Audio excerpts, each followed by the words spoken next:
showing me or telling me that you see anything further than that. Most guys, attraction is the first level of entry for them.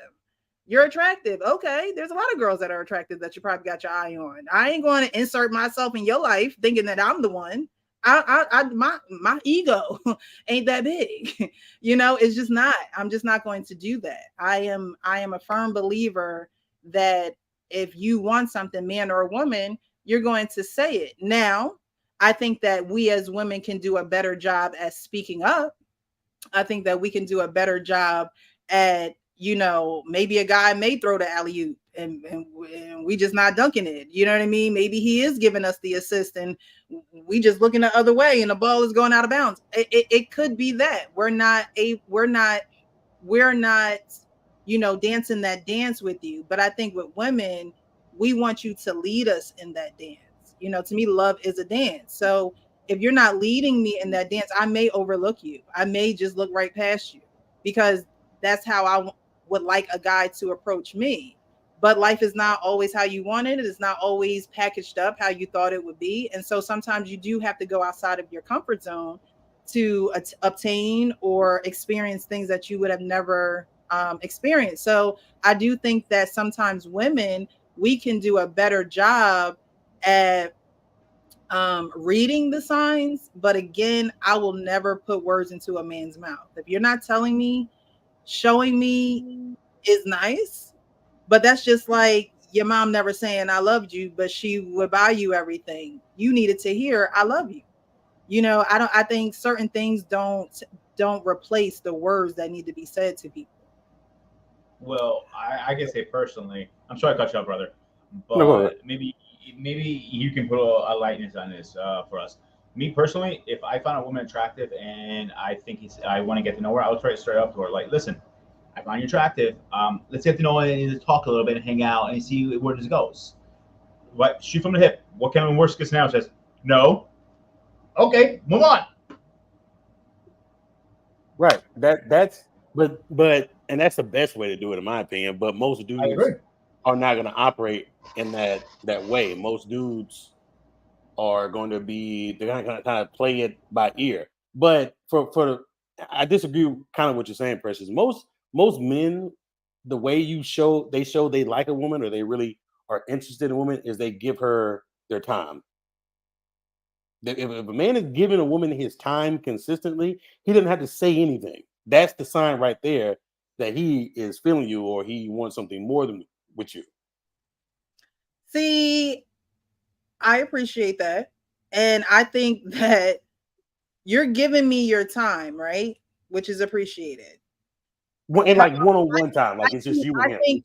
I think that we have it backwards. I think that once you're already married with someone or with someone, I don't think that there are unspoken things that you both can, kind of vibe on. But before you establish that, you have to establish with words what's going on. I don't understand why men, and it seems to be a consensus, but I don't understand why you don't want to say the words. Good evening. Hey, I don't want to continue this conversation without saying hello and good evening and welcome you to the panel. How y'all doing? How you doing, Miss Precious? How you doing, everybody else? How y'all doing today, fellas? What up, brother Hank? Right so but exactly is wrong with saying the word. Your time is definitely appreciated. But again, if you're not saying the word, okay, so when babies don't know how to talk, right? They give you signals of when they're hungry, when they're sleepy, they'll rub their eyes. When they're hungry, they may scream, they may cry, things like that. And so you have to figure that out. When you're talking about grown people, why do we have to figure it out when you can just speak the words from your mouth like a man, like an adult, like a person, like a mature person? I don't disagree with that. I think it's best way not to waste your time and your energy as a man. But I think a lot of times in these conversations, we underestimate how much some men fear rejection or fear that hurt of being turned down. Like it's not talking about ego. because come on now. Well, I don't know if it's strictly just ego. Might be a part of it. That might be true, but I don't think it's strictly just ego. I think we don't look at the everyday guy's vantage point of life, and the everyday guy, most guys are not the apex dude where they have a bunch of options, right? See what I'm saying? So if there's a girl or a female in their arena that they like, and he wants to shoot a shot, he might shoot a shot directly, get turned down. There's no telling when the next time he might have another opportunity. See what I'm saying? I do, but I also think that's not a full winner's mindset, right? I agree. I'm not saying you're wrong. I'm putting my mindset of that guy. Right. I understand that. I think that those guys, they're stuck in a mindset. It's a mindset of, if she says no, then my feelings will be hurt, and I don't know how I'm going to get out of that rut. Or I might not have access to her anymore because now things are awkward. Well, there's a lot of us on this planet. So my thing is, if you don't have access to her anymore, I always say that a guy should have what he wants, right? But most guys get stuck on that one woman. They get stuck on that one woman. Oh my God, they fantasizing what it's like to be with her. They can smell her aroma and never been around her. It's this fantasy, right? And I think that you got to get rid of the fantasy. We living in reality. We're living in reality. So if you want something real, you got to do something real. And if you get rejected, rejection is just pointing you in a different direction. The rejection is not always a bad thing, but I think that sometimes men can get caught up in, oh, that's the one that I wanted, and she didn't want me. And now you have this outlook on, what is going to come into your life. And I think if you continue to have the fear of rejection, then the next time you get rejected, you're not going to know what to do with it. I think that rejection is a part of life, and it's definitely a part of a man's life just because of the nature of relationships. There's more of us than you. And guys are usually the pursuers. You're usually the ones pursuing or courting. And so that's a part of that game. And if you want to be in the game, my coach, when I played basketball, always used to tell me, you miss 100% of the shots you don't take. So if you're not going to take the shot, you can't complain about missing it. And then if you don't have access to that shot, brush yourself off. There's more women, but you have to believe in you. When you're putting that much attention and that much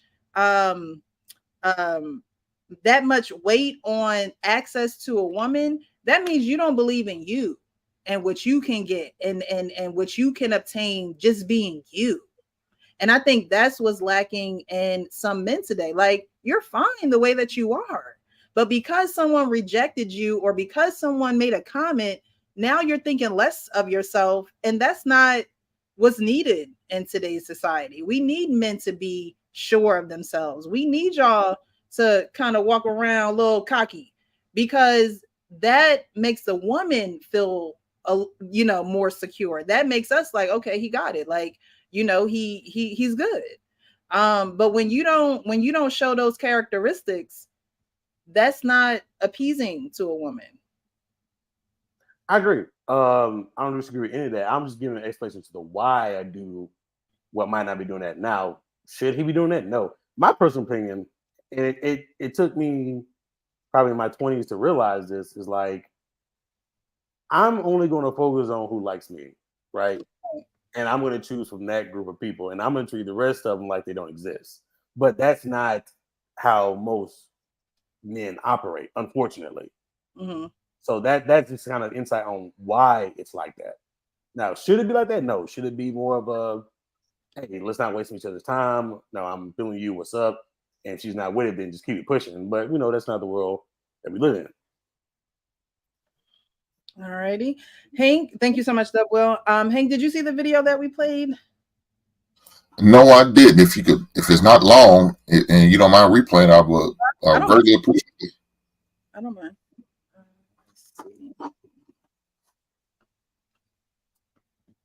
How long have you been friends? 10 years. Yeah, 10 years. 10 going on 11 years. In that time period, have you never had feelings for each other? No, like he's been just such a great friend. So like I couldn't like see the other side of it. Could you ever see her being your wife one day? I mean, It's okay. it's possible. It's possible. So you wouldn't rule that out? I wouldn't We completely. never thought about it. I've never 100% thought about it. I mean, it's possible, but yeah, we're friends. How come it's a possibility in your mind, but for you, you're like, I would just never look at him that way? We've been such good friends. I don't want to ruin the friendship. How could you ruin a friendship by getting closer? Well, you know, like when people take friendships into relationships, they're not meant to be in a relationship. They were always meant to be friends. He just doesn't fit that box? No, I wouldn't say that because he fits all the boxes. Then why not move the relationship further? I never thought about it, honestly. And he said that the guy didn't even answer. You know, what is she gonna really move it further? Hank, you're on mute. Oh, I didn't say nothing yet. I was Oh, listening, just paying attention, just taking it in. Yeah, this woman sound like she don't have no idea what she wants. She just loves the status she is with him, the situation. She's enjoying it. She's pretty much getting the best of both worlds without him getting no ass. Yeah, I don't know if he ever tapped it or not. I don't know. It could be a possibility. But the way he was looking, yeah, that dude's in love with that woman, man. That dude's in love. He's so goddamn nervous, and he didn't want to embarrass himself by giving too much information. But he's in love with that woman. He really wants to be a real relationship, and she's right. She had no idea. She didn't think about it. She wasn't thinking about it because she's getting everything she wanted in a relationship with a man without having the title. mhm. So now, is that her being selfish or just her being naive? It could be a little bit of both. I don't know. But I tell you this, she's stringing him along as long as he can, and until he mans up and take and say what he wants, she gonna keep doing it. But now that my man put it out there and put the situation out there, I would love to be at the table with them, wherever restaurant or wherever bar they about to go. I would love to hear that conversation. I would love to see a part 2 to this because hopefully this man took this opportunity to have the conversation now that you know he pretty much broke the ice for one situation.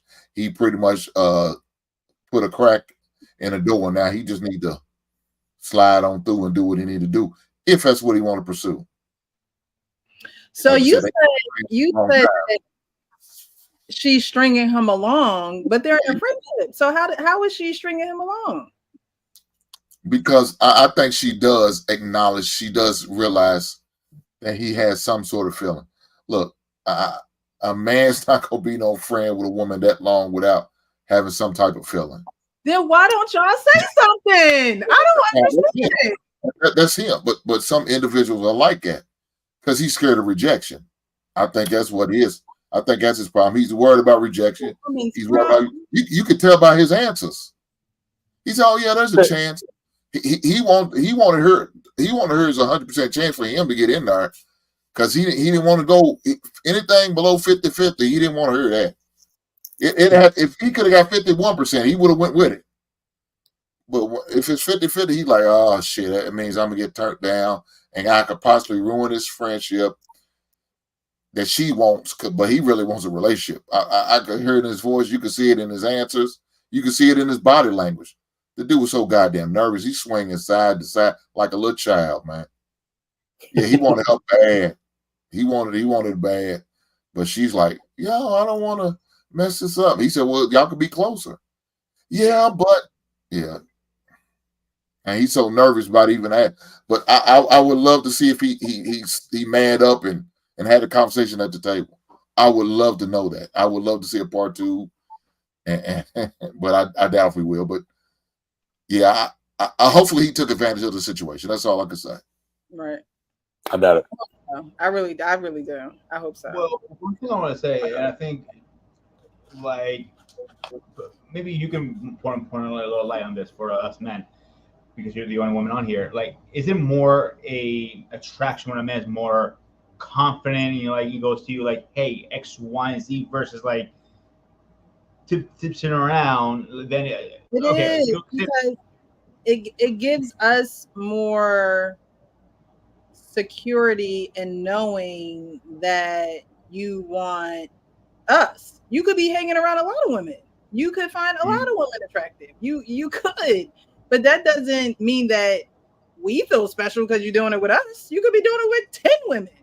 What really gives us the, again, I don't put words in people's mouths. So, you know, you could be spending time with me, but at the same time, you could be spending time with other people. And so I'm going to play my friend role until you tell me you don't want to be my friend no more. You give me the, you want to be my girlfriend? Yes, no, or maybe box. Like, it's not that hard. Or exhibit A, like I will come up to you. Oh, say, man. hey, I was saying, thank you, Peacock. That I'll come up to you. That I said, hey, I'm feeling you. Can we just, you know, can we just holler at each other and just not and see where this goes? That's, I want to say it's more exclusive, but not titled yet. Yeah, I mean, you have to show some type of interest with your words. Again, you can be wine and dining me, and you can be wine and dining a whole bunch of other people. That's how we think about it. And so a lot of women, some women will be like, oh no, we go together. Okay. Some women be like, you spending time with me. We going here and there and doing X, Y, and Z. We go together. I'm not one of those women. I'm just not one of those women. Now I know that you're interested. You have shown that you're interested. But at the same time, what we gonna do? What we gonna do? What you gonna ask me to marry you out the blue? Like there has to be steps to it. Like, as women, we would like that, and as men, y'all are saying, "Well, I'm spending time with you. What else you want?" It's like a little. Okay, so let me get some clarification here, right? So when we say spending, like, okay, let me get some insight into the female mind for a second. When you have a male friend, are you viewing him just like another girlfriend? No, I don't view male friends like girlfriends. No, not me. That's crazy. So no, I'm viewing you as a male friend. You're a man who's my friend. So in my head, right, as a man, if I'm spending time with a woman who I'm interested in, even let's say hypothetically, well, I'm married, but if I am single and I'm trying to like not be direct with her, I'm not gonna hang out with her the same way I do as a dude that's my friend. If that's making sense. You're trying not to be direct. Do you hear what you're saying? You're trying not. I'm trying to put my no, because that's not. I'm trying to put myself in the mind frame of a dude that's gonna be in the friend zone.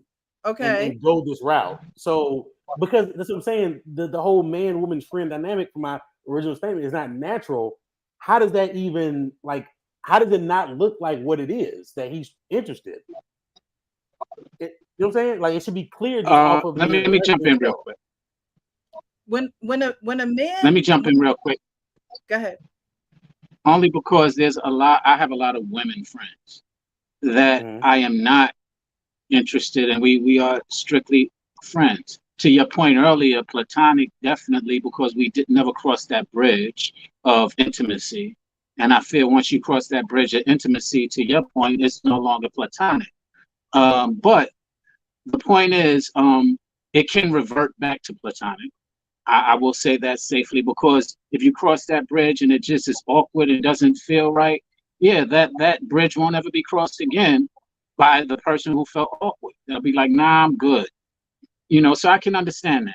But there is a such thing as men and women having friendships. A lot of my friendships with my ladies are based upon getting the perspectives from a woman's standpoint, and vice versa, them getting the perspective from a man's standpoint, that a woman who's not showing any attempts of trying to get in my pants, and a man who's not showing any attempts to try and get in her pants.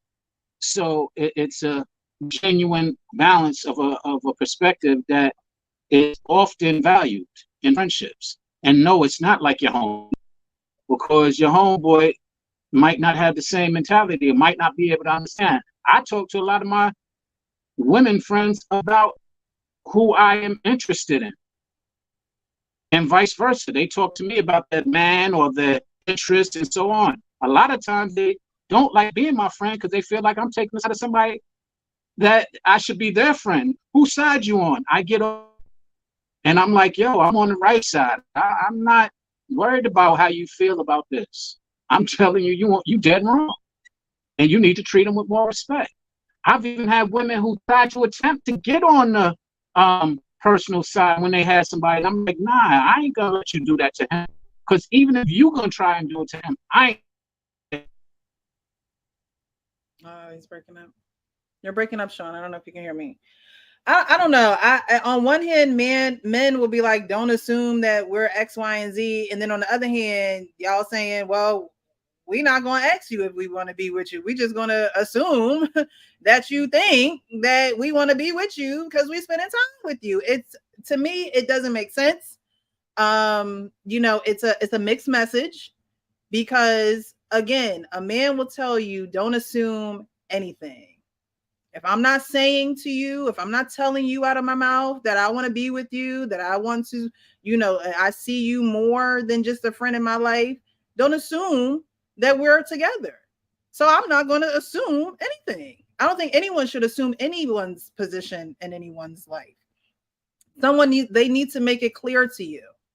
And I think spending time is a indication that someone is interested in you more than friendship.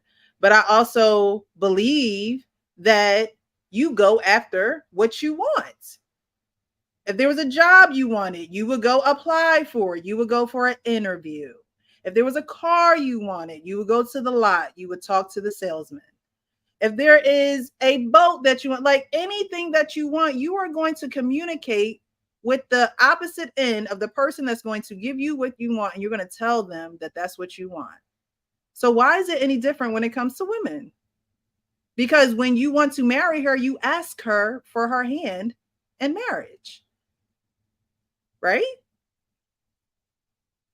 I don't understand why it's different. I don't understand why men see it differently. I do. I don't want to say I don't understand. There's a rejection factor, right? It's you should be seeing what I'm doing for you. But I think that happens in marriage. Like in marriage, I can see what you're doing for me and not have to question it 24/7. We've already established that you're a man of your word. You're going to do what you say, so I don't have to keep, questioning it with you. But before marriage, it's like, what we doing? And most women want to follow the man's lead. Isn't that the natural order of what we've been talking about and how we, have these conversations? So it's like, you want to show me what you're doing, which is great. But if you're not talking about it, I don't know how to take you. It's interesting you say that, because the lead that he's showing or seemingly attempting to show is that he's a good guy. And he's going along this good guy path, and she's saying it's going over her head. But there's two languages that was spoken in that video to me.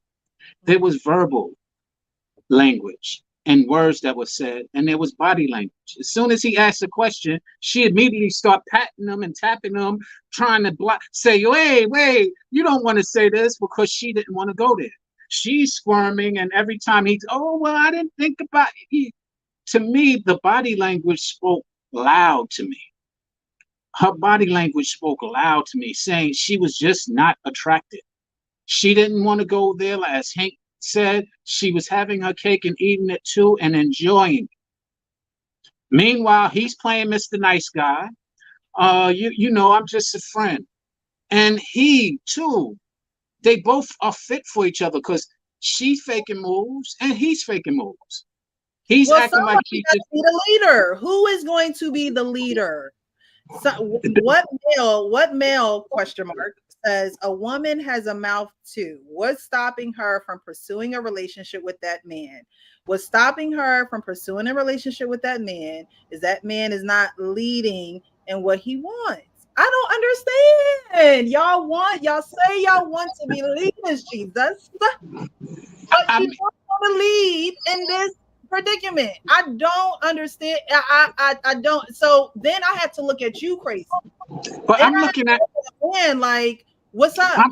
I'm looking at you crazy. You say you want to be a leader, but you're not showing leader qualities to get this relationship started. But Precious, that's a little unfair. I'm reading between lines. The reason why I say that is because, again, she said, I don't want to mess up this friendship. I'm sure that wasn't the first time she said that. He implied it because of her body language. She said, why is it he's so eager and you're not? She admittedly said, well, I'm not because blah, blah, blah, blah, blah. So she was very clear. I'm not going to be eager for a man if he's not eager for me. It's the law of attraction. If he's not showing that type of energy, she's not going to give that time. Again, he's leading the energy. Well, to be fair, then I'm not saying I agree with you. I think the direct approach is the best approach. Let's just get clearly what I want from you, and let's get that out the way, right? But to do if men wholesale do what you're asking, and that they're just going to be upfront about it, are women willing to sacrifice having male friends? Because that's going to go away. That's going to be a thing of the past for the most part. You realize that, right? Say that one more time. I was reading a comment. I apologize. If men wholesale do the direct thing and just out the gate, hey, what's up with you? You realize like 95% of these men-women friendships are going to go out the window. Well, maybe they should, because you got two people that have been together for 10 years and don't want to, he probably could have probably found out on year 4 that she probably would have said yes if he would have just opened his mouth. Day 4, in my opinion, yes or no. Like, what is this? Cut the short shit short. But a lot of people are with people that they realize they shouldn't have been with. They shouldn't be with. And I think men need to stop wasting their time on these friend zone things, these these friendship 10 years friendships, like, and you really want to be with a girl, that's just ridiculous. But I think from the women's side of things, I think a lot of women selfishly want to keep these dudes around, like King said, get the best of both worlds. I get the relationship without the relationship. So for what, if women are going to go by what you're saying and hey, be the leader, be direct, are you willing to sacrifice what come with that?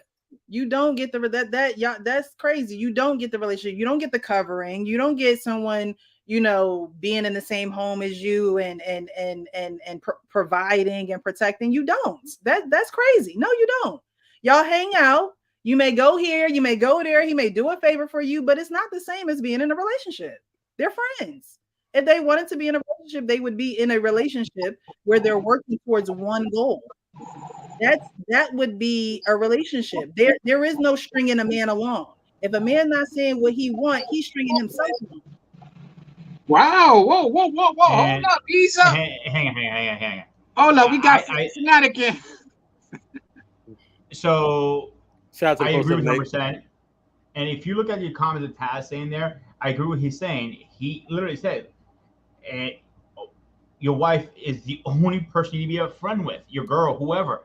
Me personally, I'm not chilling with a woman if she's not interested in me. I'm going to bounce ship. Simple as that. Because if she's going to start, talking to other guys, I know jealous types come out of me. I got a big mouth on me. The Greek out of me to come out. I was like, yo, what the fuck?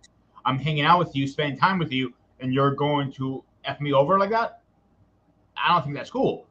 And this is where me and Sean are going to personally disagree is like, if a girl is, hanging out with me, I think she's interested in me. If I'm going to be chilling with you, cooking for you, doing whatever, don't give me that smile, peacock. But I'm not going to waste my time on effort if she's not interested in me. Then I'm wasting my time. Because eventually I'm going to meet somebody and my wife or girlfriend is going to look at me like, why are you hanging out with another woman? What's up? And she might not like that. All righty. Welcome to the panel. Fantastic. How are you? Fine. Hey, how you doing? I'm well, thank you. Thanks for joining. What would you like to add to the conversation, sir? Well, I came into it, and I guess you guys are talking about the thing where they interviewed the two guy, the girl and the guy that were like friends.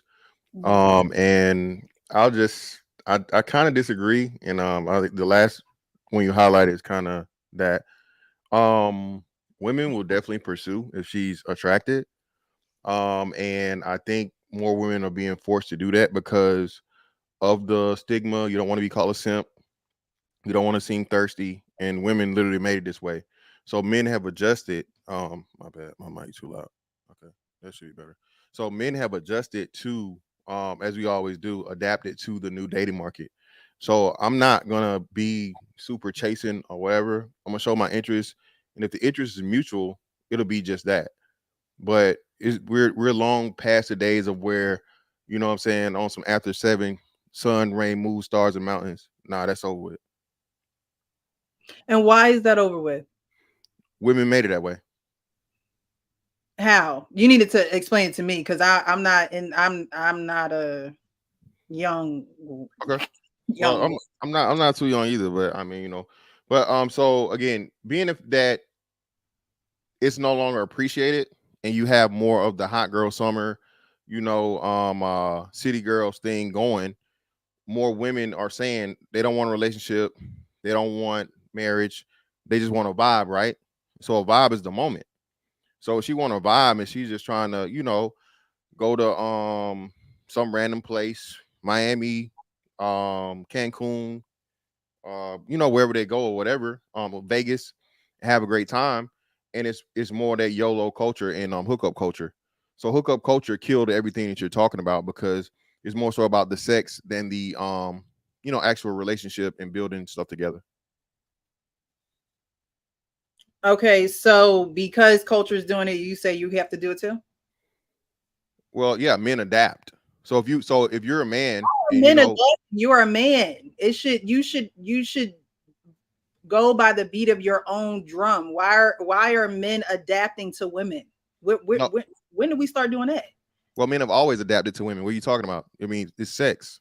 So if men want sex, men are going to do what they need to do in order to get sex. It's not a relationship. We're talking about a relationship here. We're not talking about sex. We're talking about a relationship. Well, relationships are a part of sex, correct?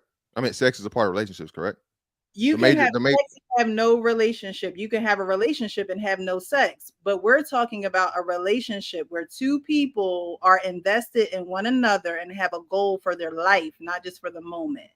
And that's what I'm saying. That's far less common now, and all the stats and data support it. So we just gonna throw that down the drain. So we gonna throw it out with the baby out with the toilet water and just go down the drain with the culture in Miami, have sex here and there, and that's what our culture it has become. Is what you're saying? Well, I'm saying that's what I don't follow culture, so you really.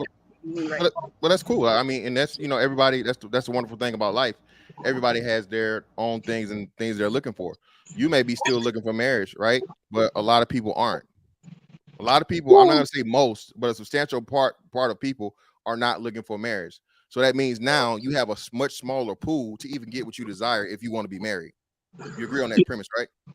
You know what's interesting about what you're saying, and I just had this conversation about after our last live, is that we're basing a lot of these statistics and all of that, which is, you know, arguable on a lot of what media is presenting us.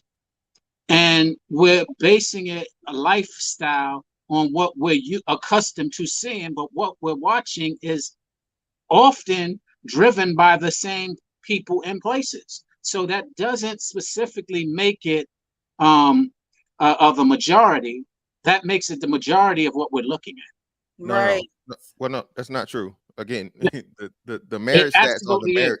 No. The marriage stats are the marriage stats. That has nothing to do with. No, but stats can be fudged, brother. Stats can be fudged, and they can be conveniently posted to fix to your point. So okay. I don't really always go on stats because they're usually indicated and directed precisely to get what answer you're speaking to. Okay, so what stats do we trust in? So we trust none of the numbers. I don't just trust stats. I trust stats. I trust environment. I trust roots of where they're coming from. And if you don't do, which most people don't do, all of the research of where it comes from, then why are you basing so strongly on those stats? Well, again, the stats aren't biased, brother. They're literally by court systems. It's literal court. The court systems have been biased since they've been made, brother. Court systems have been biased since they've been made, brother. So I'm gonna ask you again. So what stats do we believe? I just answered that. I said it's not about just stats. That's what I said. I said so in addition to other information, other things is what can give some balance. Yeah, but what are these things? That's what I'm talking about. You're going to have a very limited view. You're going to have a very limited exposure. And now you're saying the same thing as to where you're going to go to groups and interests that support your side of the argument. I never said that, bro. Never. That is what you said. You said environment. Environment would be what you know. I said, let me repeat what I said. I said stats along with other information. I didn't identify earlier. You said environment and you said groups. I said that's one of the things that you can include, environment. Absolutely. Well, that's what you said. So again, I didn't say everything though, brother.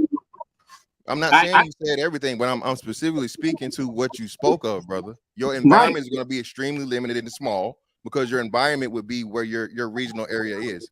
And even in your regional area, you only see a very, very limited part of it. And then you're talking about groups. Okay, if we're talking groups, are you going to go for a group that's pro your argument or not pro your argument?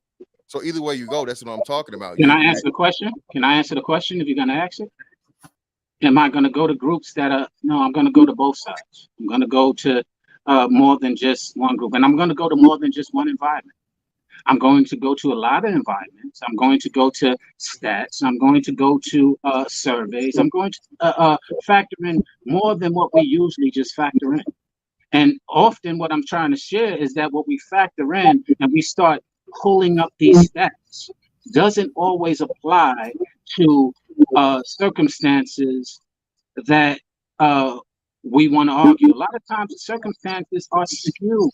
Stats are meant to be smudged. They're meant to, every system, just in fairness, that I have ever known to go ahead and create some type of merit or point of view has been compromised, including voting.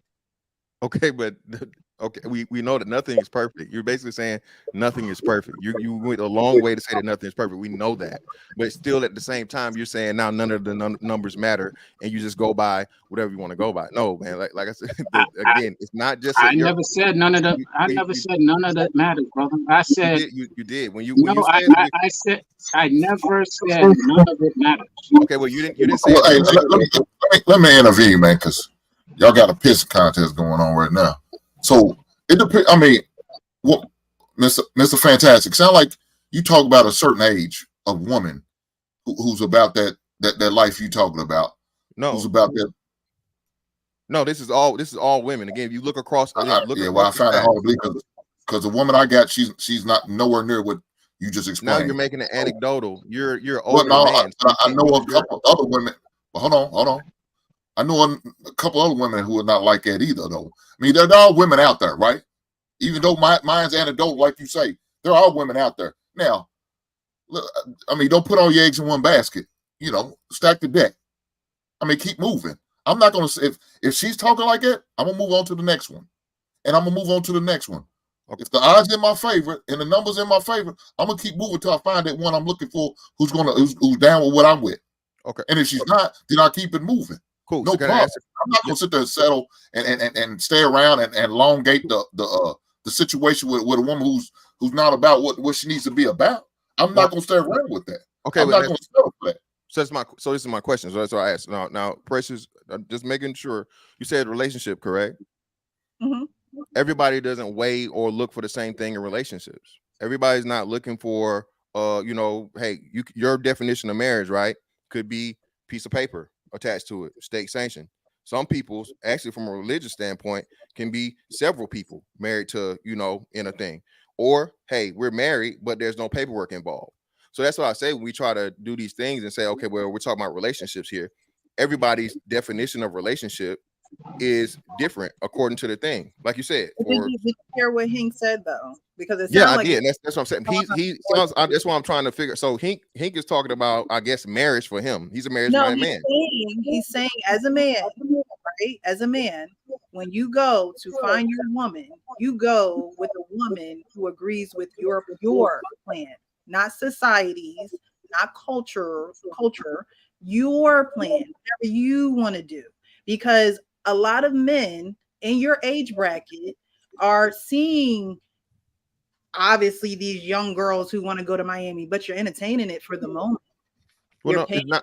Well, again, this you guys is, I guess, misunderstanding. It's not just young girls. Again, like I said, this is the woman, the girl, the woman, whoever it is that has this mindset, right? Mentality. You guys are younger women, though. No, that's what I'm trying to tell you. More older women are having kids. More older women are being single moms. So know. But what I'm saying is, you have to find what works for you. We talk about when we have these conversations, we want to bring the whole community and the whole culture into what you want. And if you're going to be stuck on the culture and what the culture wants, then you're going to be stuck in the moment because you don't have a plan for the future, which you see your future looking like. And so you're just all right, you want to hang out? Let's go. You want to go get drunk? Come on, let's go. Like, what do you want? And that's the part. That's what I'm saying. So and I'm glad you brought. That's what I'm talking about. Everybody doesn't want a relationship. No, I'm not talking about everybody. So let me tell you. Let me be more specific. I don't want a relationship. Okay. I want to have fun. Ground level. We can tell. You want to have fun. I personally want to have fun. So that actually is conducive to what I want. These aren't for you. These relationship conversations aren't for you, sweetie. They're not. I don't understand why these guys pull up to these relationships, don't want them, but y'all be dead center in the middle of these relationship conversations. Well, I don't understand. Relationships are that's what you guys are typecasting and you want to put constrictions on relationships. No, you're playing verbal acrobatics. I'm not playing. Well, brother, yes, you are, because you want to get what you want. You want what you want.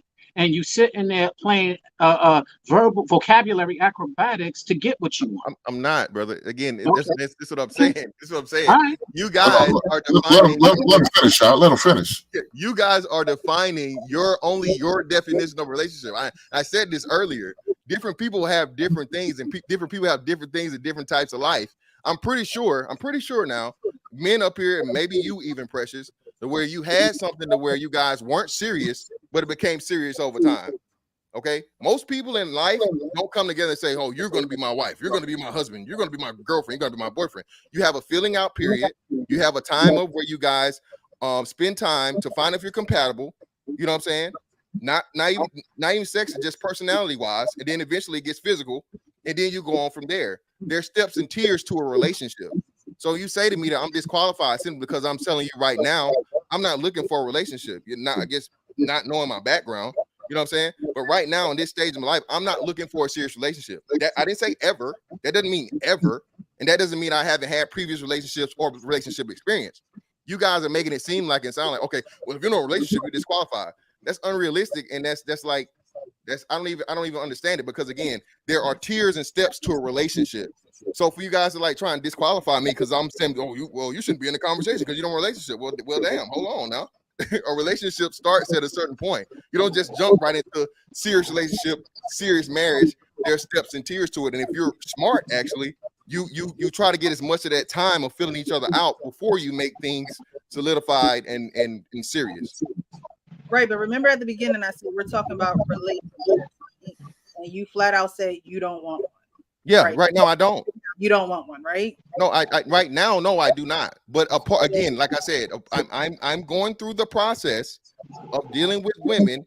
Any woman that I deal with, if I like her, I may change my mind. If I come across a woman that fits what I like, of course, physically, she's attractive to me. She has a wonderful personality. She's on my program, as you said. What I want to do, what I like her to do, all these other, and most importantly for me, a big part of it is the sexual aspect of it. Well, I just might.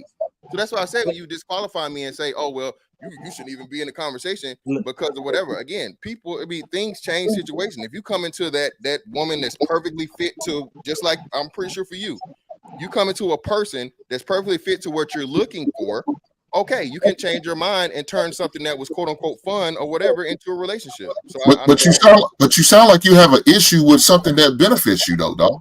That's what it sounded like. It to me, in my opinion, you sound like you was making a argument for something that really gonna benefit you. Because you, like you said, you're not looking for something serious. You're looking for the moment. You're looking for the vibe. Just like you said, some of these women are looking for the vibe. Doesn't matter the age. You said the young women are doing it as well as the older women are doing it. So I guess you in heaven right now. Yeah, I'm using it to my exactly. I'm using it to my advantage.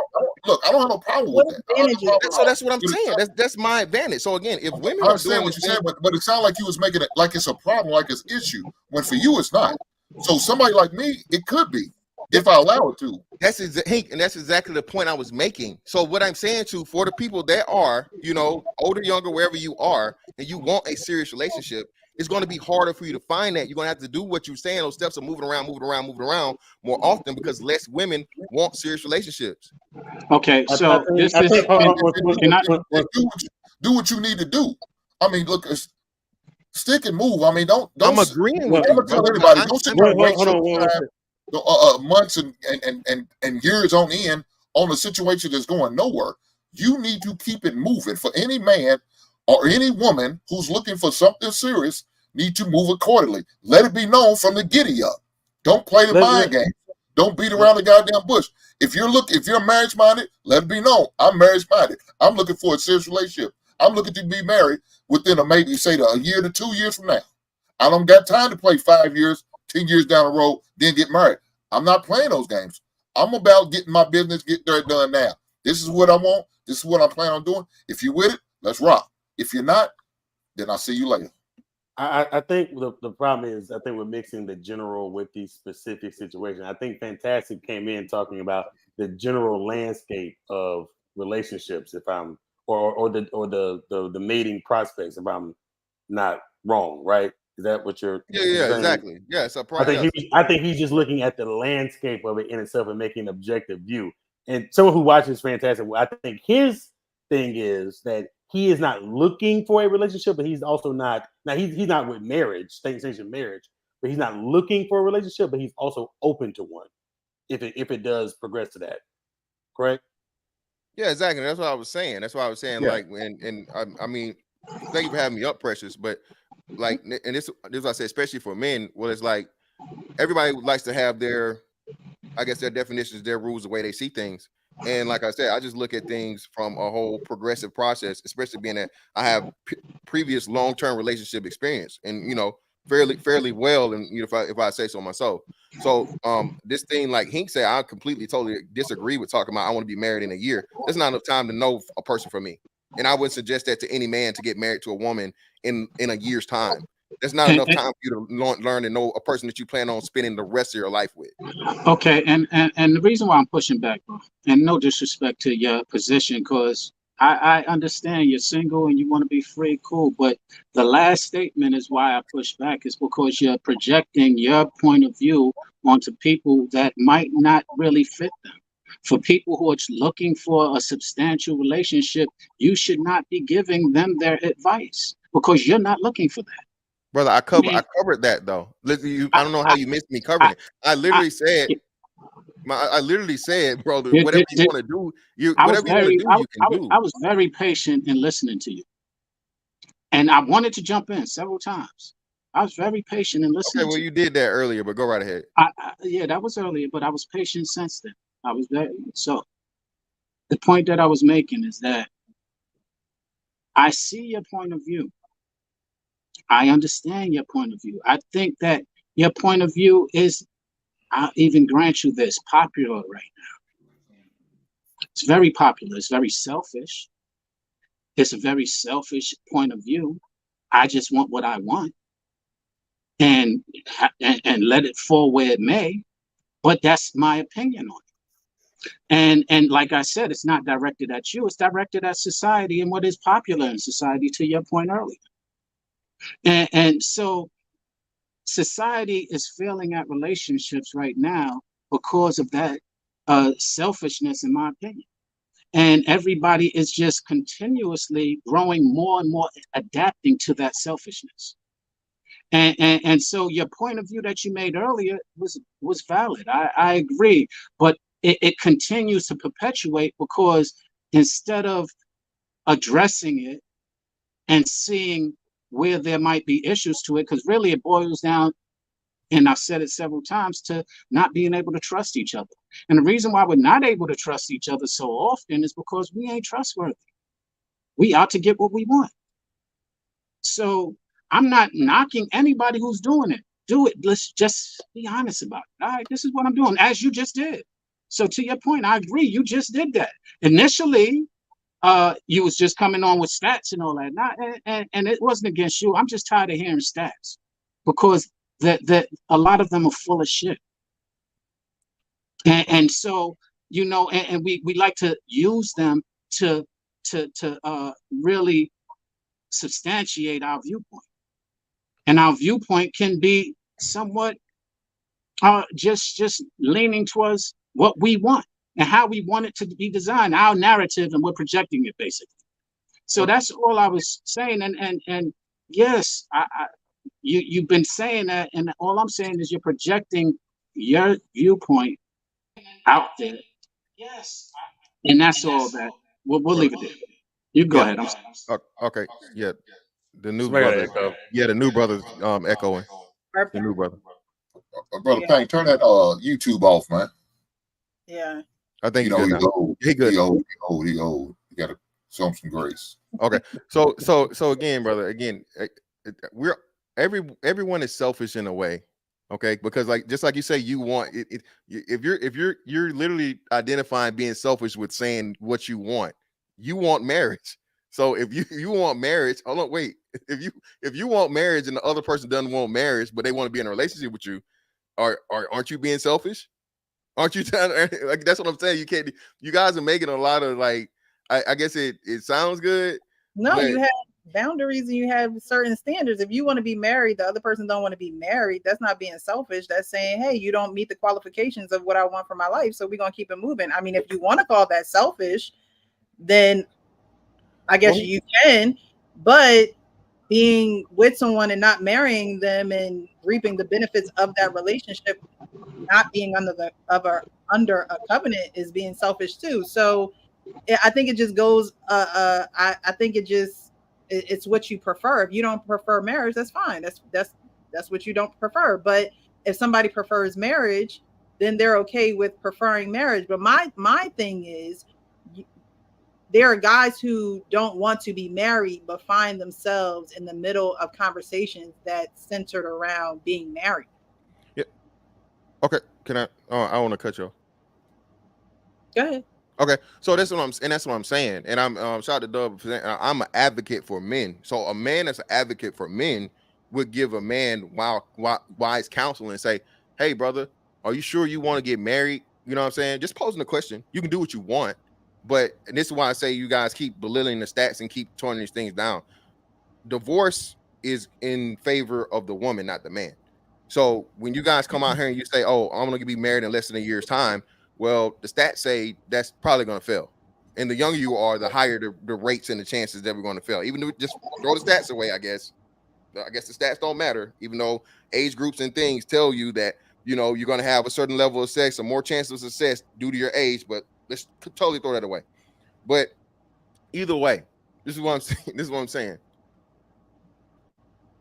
The whole deal of marriage, and that's why I say you speak in covenant. So I'm guessing you're speaking from a biblical standpoint, right? Religious, whatnot, covenant, correct? Correct. Okay, cool. So, and that's what I'm saying. So we're speaking from a biblical context. Well, biblically, I mean, there were no marriage license. So why do we even need a marriage license? You see what I'm saying?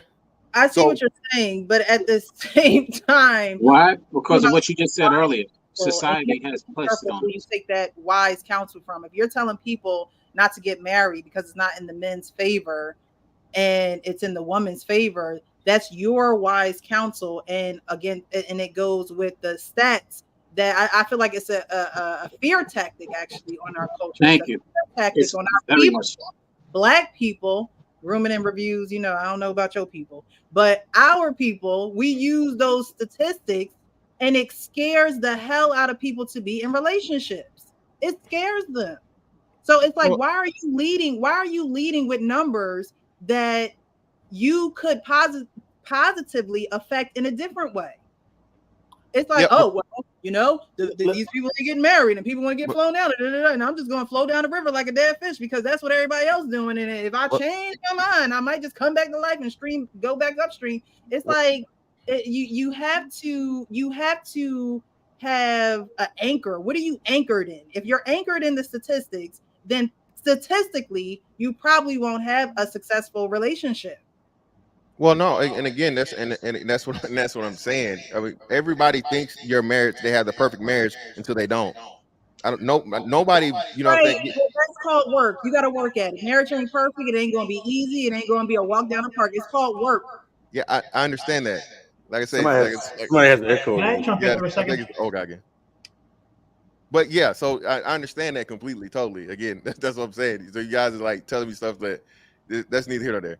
What I'm saying is this, okay? Even defining things, right? Because you said covenant and we went to the biblical sense or the religious sense. And I told you, okay, well, we're talking biblically and whatever. Well, if you're married under God, why do you got to bring the state into it?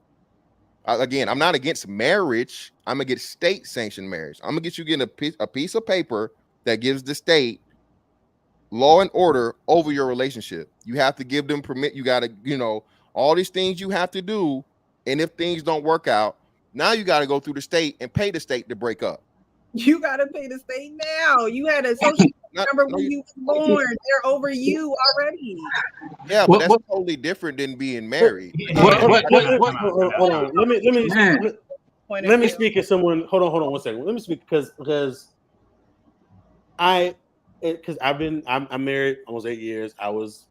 We dated for a year before we got married. So my life experience goes against what fantastic advice would be. However, I appreciate what he's saying because a lot of times when it comes to marriage, when it comes to relationships, we only get the one side, right? When he talks about wise counsel, it doesn't necessarily have to be, oh, here's the negative part of it. It has to be the full spectrum of it. And we're going to be honest when it comes to marriage, when it comes to relationships, you can do what you want at the end of the day. I wanted to be married, so I got married.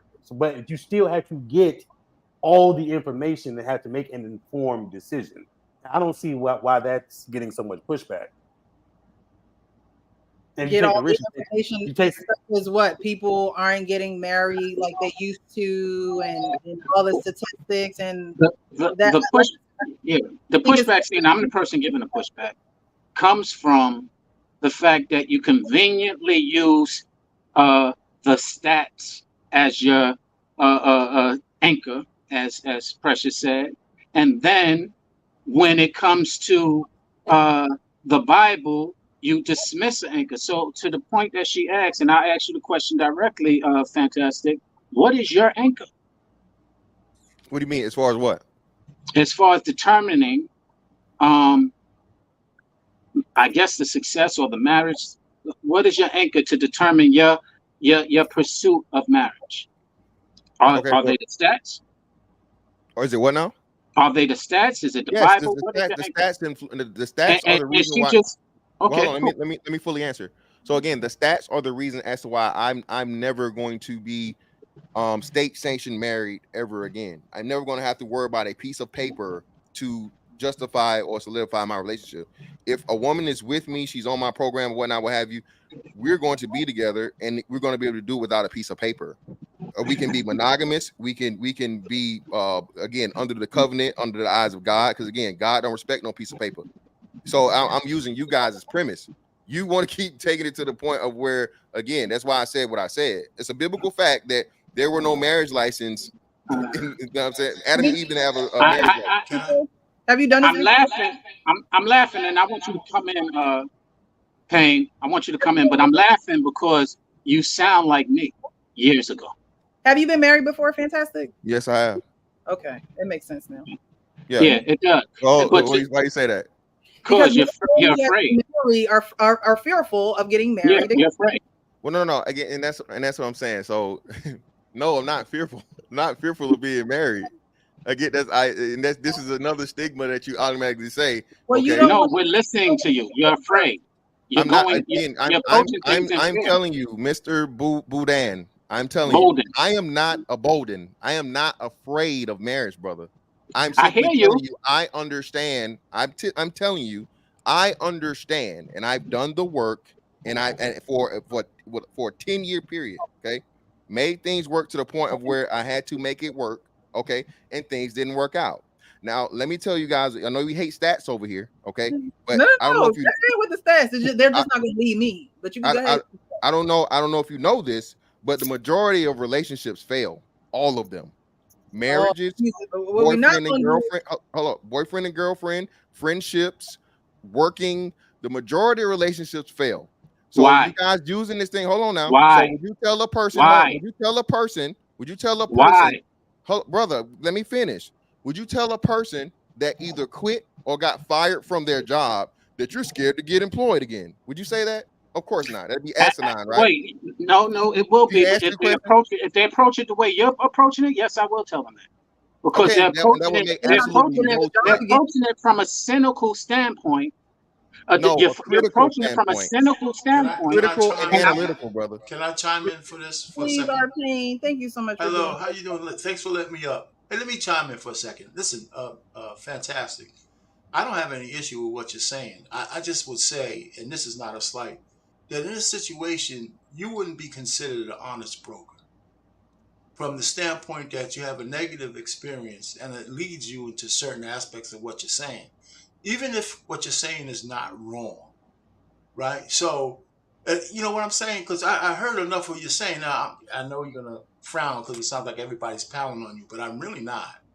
Like you said, right now, you might get into a relationship. You might not have a relationship with a woman because you don't want that. But will you tell her up front if she's feeling for you that, hey, listen, we got to end this because I see you moving towards relationship and I don't want that. You know what I'm saying? Because women will catch feelings. You go by a couple of times. Trust me, I know. No, so but I'm just trying to say as an example. So I hear what you're saying, and listen, I'm one of those kind of guys that advocate for marriage, like some of us up here. And you're correct. A lot of relationships fail. But the difference between a regular relationship and marriage is the covenant, is the vow.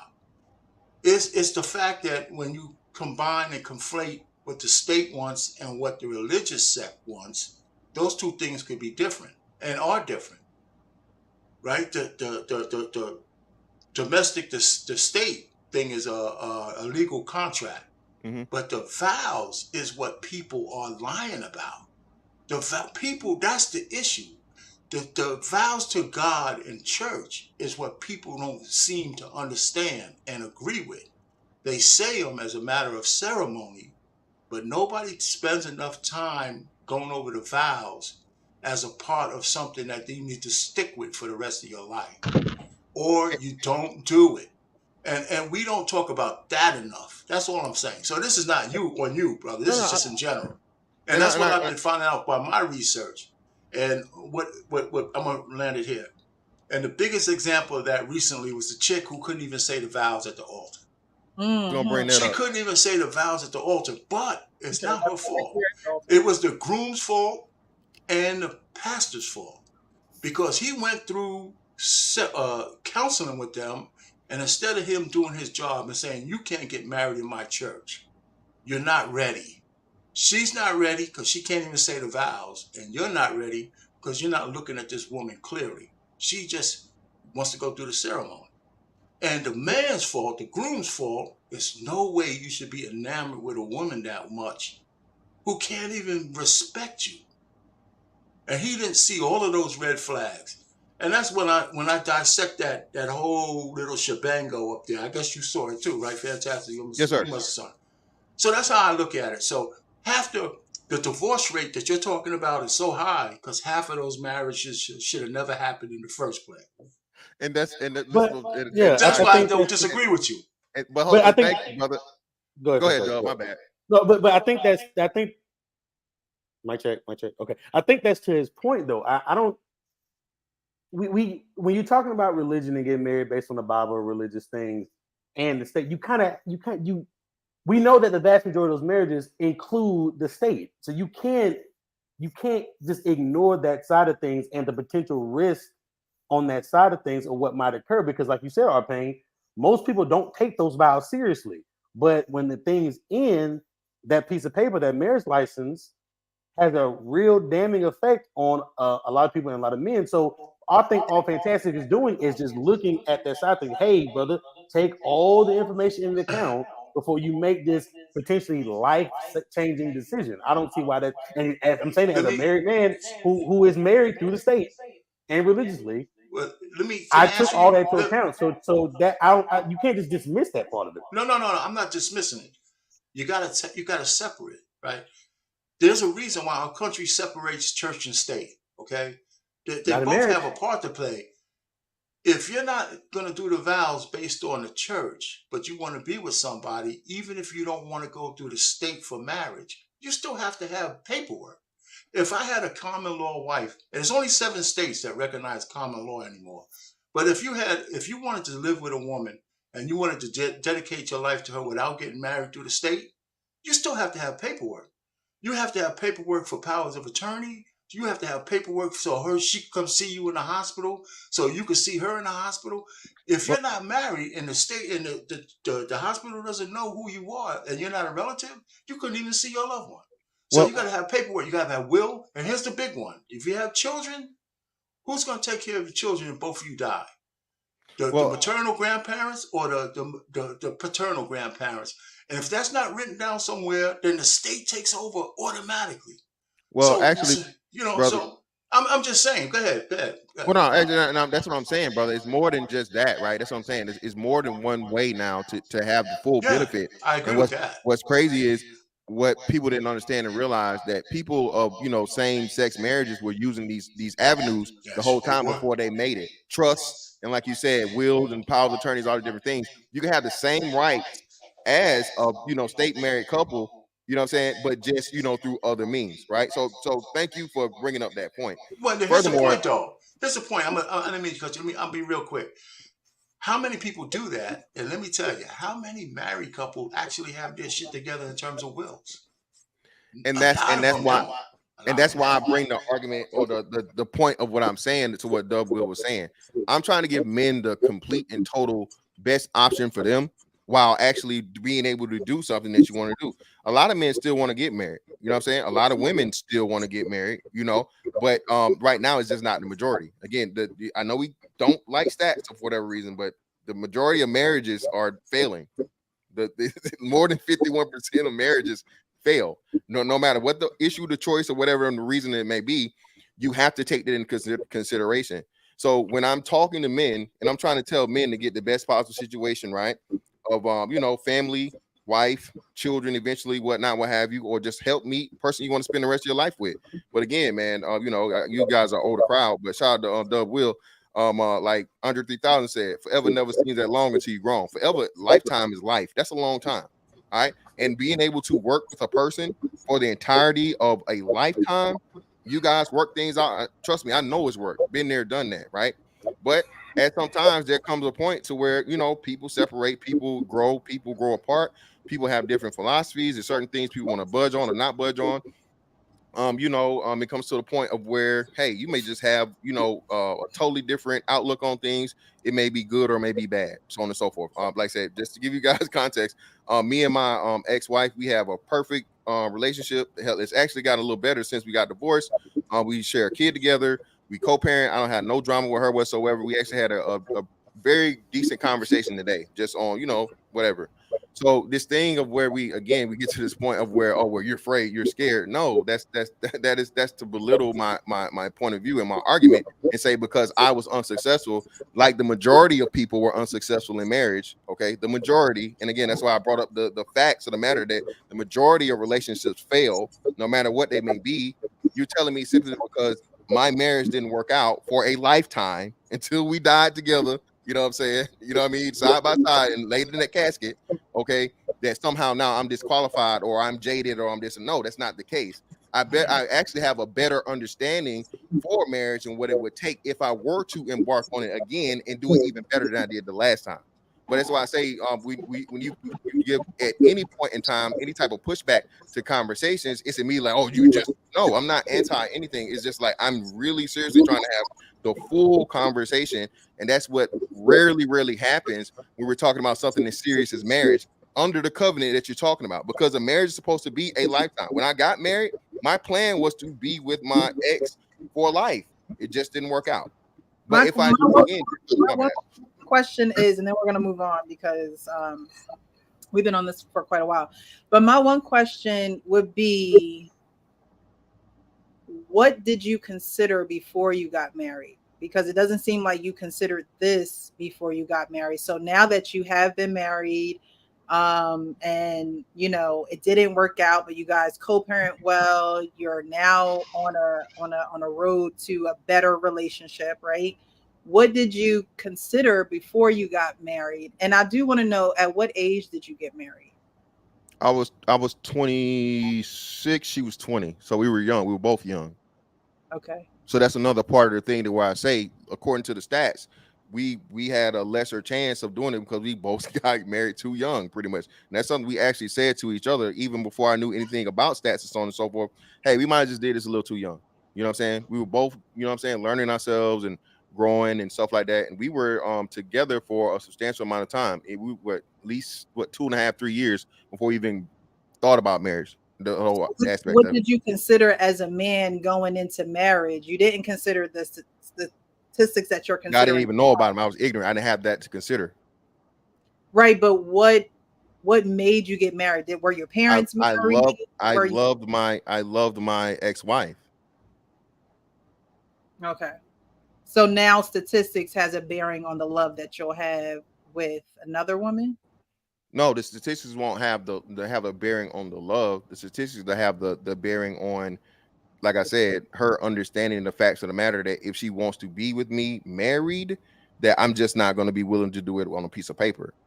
If she loves me, if she cares about me, and she's on my program, in the way I go through and explain it, and shout out to, again, Brother Payne for saying it, the different avenues we have to take to do it versus putting the state on it and me being, you know what I'm saying, at risk of her changing her mind, and now I have to worry about going through a process.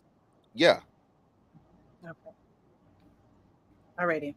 So we're gonna move on to the next topic. I appreciate all you guys for your perspective on that first topic. It was really good.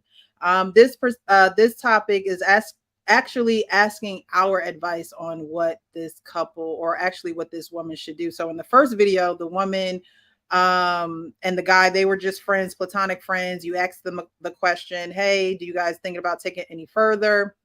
Neither one of them wanted to give a definitive answer.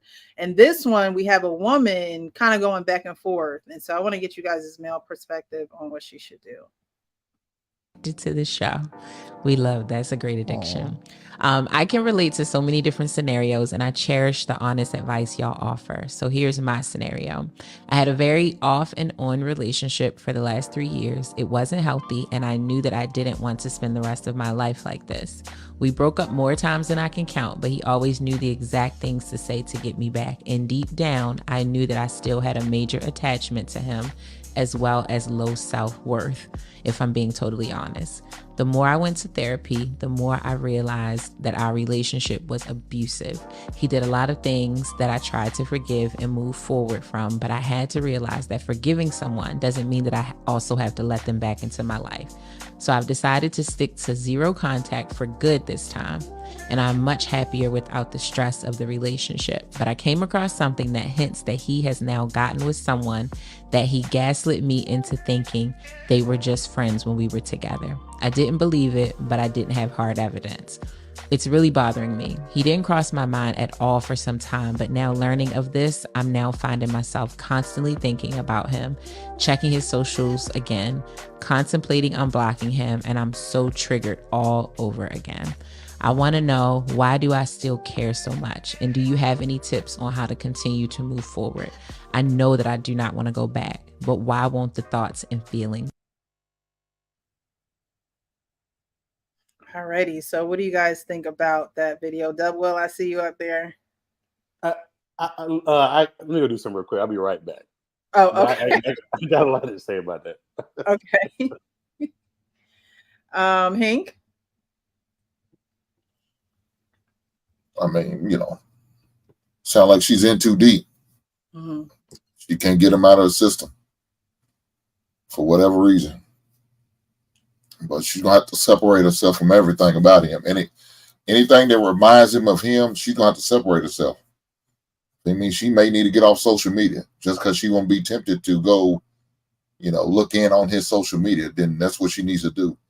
She definitely needs to talk to somebody. I don't know, seek counsel from somebody, whether it's a professional therapist or friends or loved ones, something. But I think she's got to, like I said, separate herself from that man. Period. Anything that reminds you of him, separate yourself from him. If that means you can't go to certain restaurants because it takes you back and gives you certain thoughts, you might want to stop going to that restaurant. I don't care if it's your favorite. I don't care if it's the only restaurant within your 10-mile radius. You may want to stop going there if that's going to continue to put you on his head and keep you on his brain. Because it sounds like she really needs to get away and separate herself from him, but she's having a hard time doing it. Yeah. All right. Arpain? You're on mute. Yeah, I'm trying to get off. My curse is not behaving. Listen, if I heard her right, when she left him, she said she tried to put him out of sight, out of mind, until a friend told him that he hooked up with somebody else. Mm-hmm. That's a red flag about her friend. Mm-hmm. I have an anecdotal experience with somebody whose husband cheated. She forgave him, but she can't stop looking at the woman on social media who, is taunting her. I said, well, you gotta stop that. And every time she does, there's somebody else checking the page and letting her know what's going on. I said, you gotta tell your friends, stop telling me about what's going on over there. I'm trying to move past it. Because she can't completely forgive her husband because that stuff keeps getting thrown in her face, even though he's not cheating anymore, right? Mm-hmm. But so this lady didn't care about this guy as long as he was out of sight, out of mind. However, she was just fooling herself. She wasn't completely healed. I don't even want to take another tangent on this one. But so she needs to get help to leave this guy alone.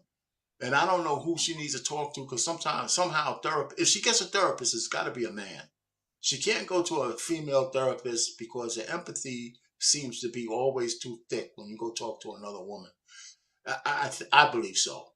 I think she needs some help to separate herself because she can't go back to this guy. And obviously she can't deal with it on her own. But if she opens up that can of worms, she's in a world of hurt. Mm-hmm. She's in a world of hurt. And, so it's just to me, and her friend, she needs to tell her friend, listen, when I break from this guy, I don't care what he's doing. Do not bring him up to me. She needs to be able to say that. And that happens to a lot of people. Here's my last thing. I'm going to shut up. I don't want to derail us too much. This is one of the reasons why women need to be very careful who they let intimately into their orbit. Because trauma is real. There's so many traumatized women around here, and there's one common denominator, who they sleep with. So it's one of those kind of things. So let me land it there. Well, Brother Payne, she needs to get rid of that young lady. That's what, yeah. I said, yeah. I mean, her friend. That's not her friend. Hey, you need to. What do you got echo on, man? You got that YouTube on, bro? Not me. It's not. I don't think it's me. My echo's not on. Yeah, she needs to get rid of that friend because she's not a friend. She's not no type of friend. If she's gonna continue to bring up this man who she knows created such a pain in her life where she can't get over him to the point she's telling what he's doing. Why are you telling me this? You're not my friend. You're an enemy to me. You're not on my side. You're not for me because you wouldn't be bringing this man up to me. Mm-hmm. Ooh, man, there's a lot said. Pain. Ooh, you said a doozy when you said she needs a male therapist. That I can't dispute it, but that was a very interesting and significant point. In reference to what's going on, she needs healing. I would say therapist. I would say, you know, she did the common thing that's done often, which is out of sight, out of mind. Avoidance is not resolution, and she did avoidance, and that's kind of commonplace in this day and age, and you know, and everybody embraces that, and sometimes, as the girl did, co-signs it directly or indirectly. So to your point, as far as the empathy, I understood what you were saying, because that will sometimes co-sign like, oh, you okay, you just got to do this, and instead of, you really have to get over this man, and you're lying to yourself, which most therapists won't ever say, but that's really what it boils down to. You're lying to yourself, which means you're lying to others. And you're not going to have a significant relationship until you start telling the truth to yourself. Okay.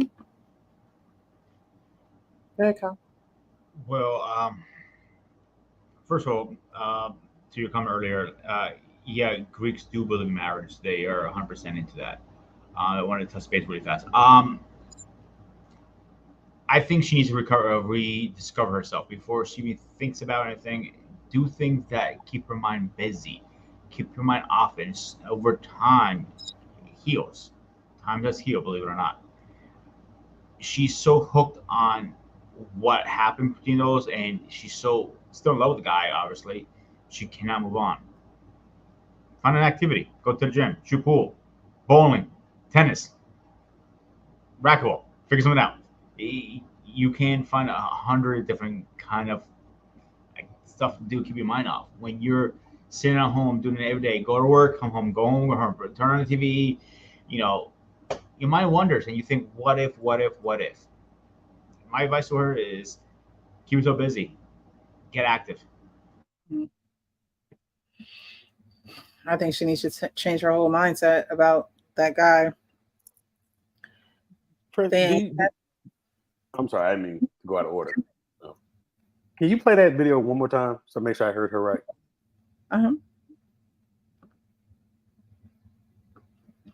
And she says, hi, y'all. I'm addicted to the show.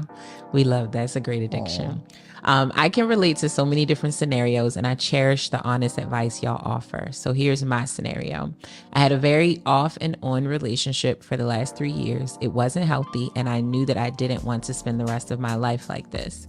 We broke up more times than I can count, but he always knew the exact things to say to get me back. And deep down, I knew that I still had a major attachment to him, as well as low self-worth, if I'm being totally honest. The more I went to therapy, the more I realized that our relationship was abusive. He did a lot of things that I tried to forgive and move forward from, but I had to realize that forgiving someone doesn't mean that I also have to let them back into my life. So I've decided to stick to zero contact for good this time, and I'm much happier without the stress of the relationship. But I came across something that hints that he has now gotten with someone that he gaslit me into thinking they were just friends when we were together. I didn't believe it, but I didn't have hard evidence.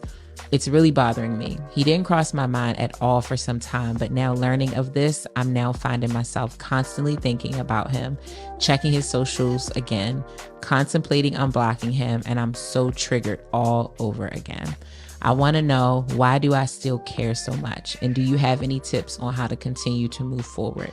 I know that I do not want to go back, but why won't the thoughts and feelings?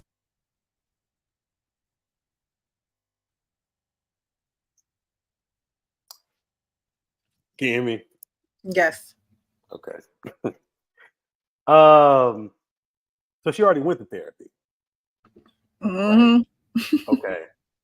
So yeah, but it sounds like she went with him though, not individually. That's the thing. Okay, fair enough. And granted, we're only hearing one side of this scenario. My question to her is, why you broke up, got back together multiple times, broke up, got back together.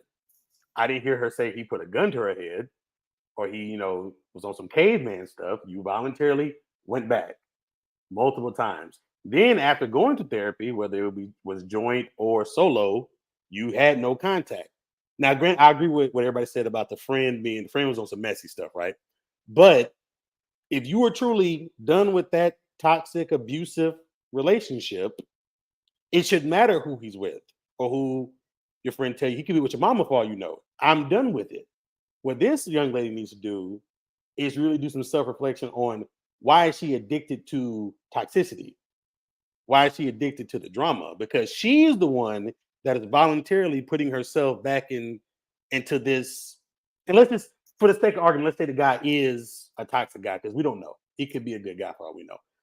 But she is the one that is choosing to go back and deal with this drama and the BS. So she needs to do some self-reflection on, why am I addicted to this nonsense?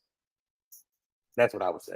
I think it's part of her ego, right? Because ego thrives in conflict and pain and things like that. And so to be worried about a man and who he's talking to after you've cut him off is like you're trying to feed your ego, like, oh, well, why didn't he want me? And why is he with her? And he said that he wasn't talking to her when we were together, but now he is. And it's like, if you cut it off, cut it off.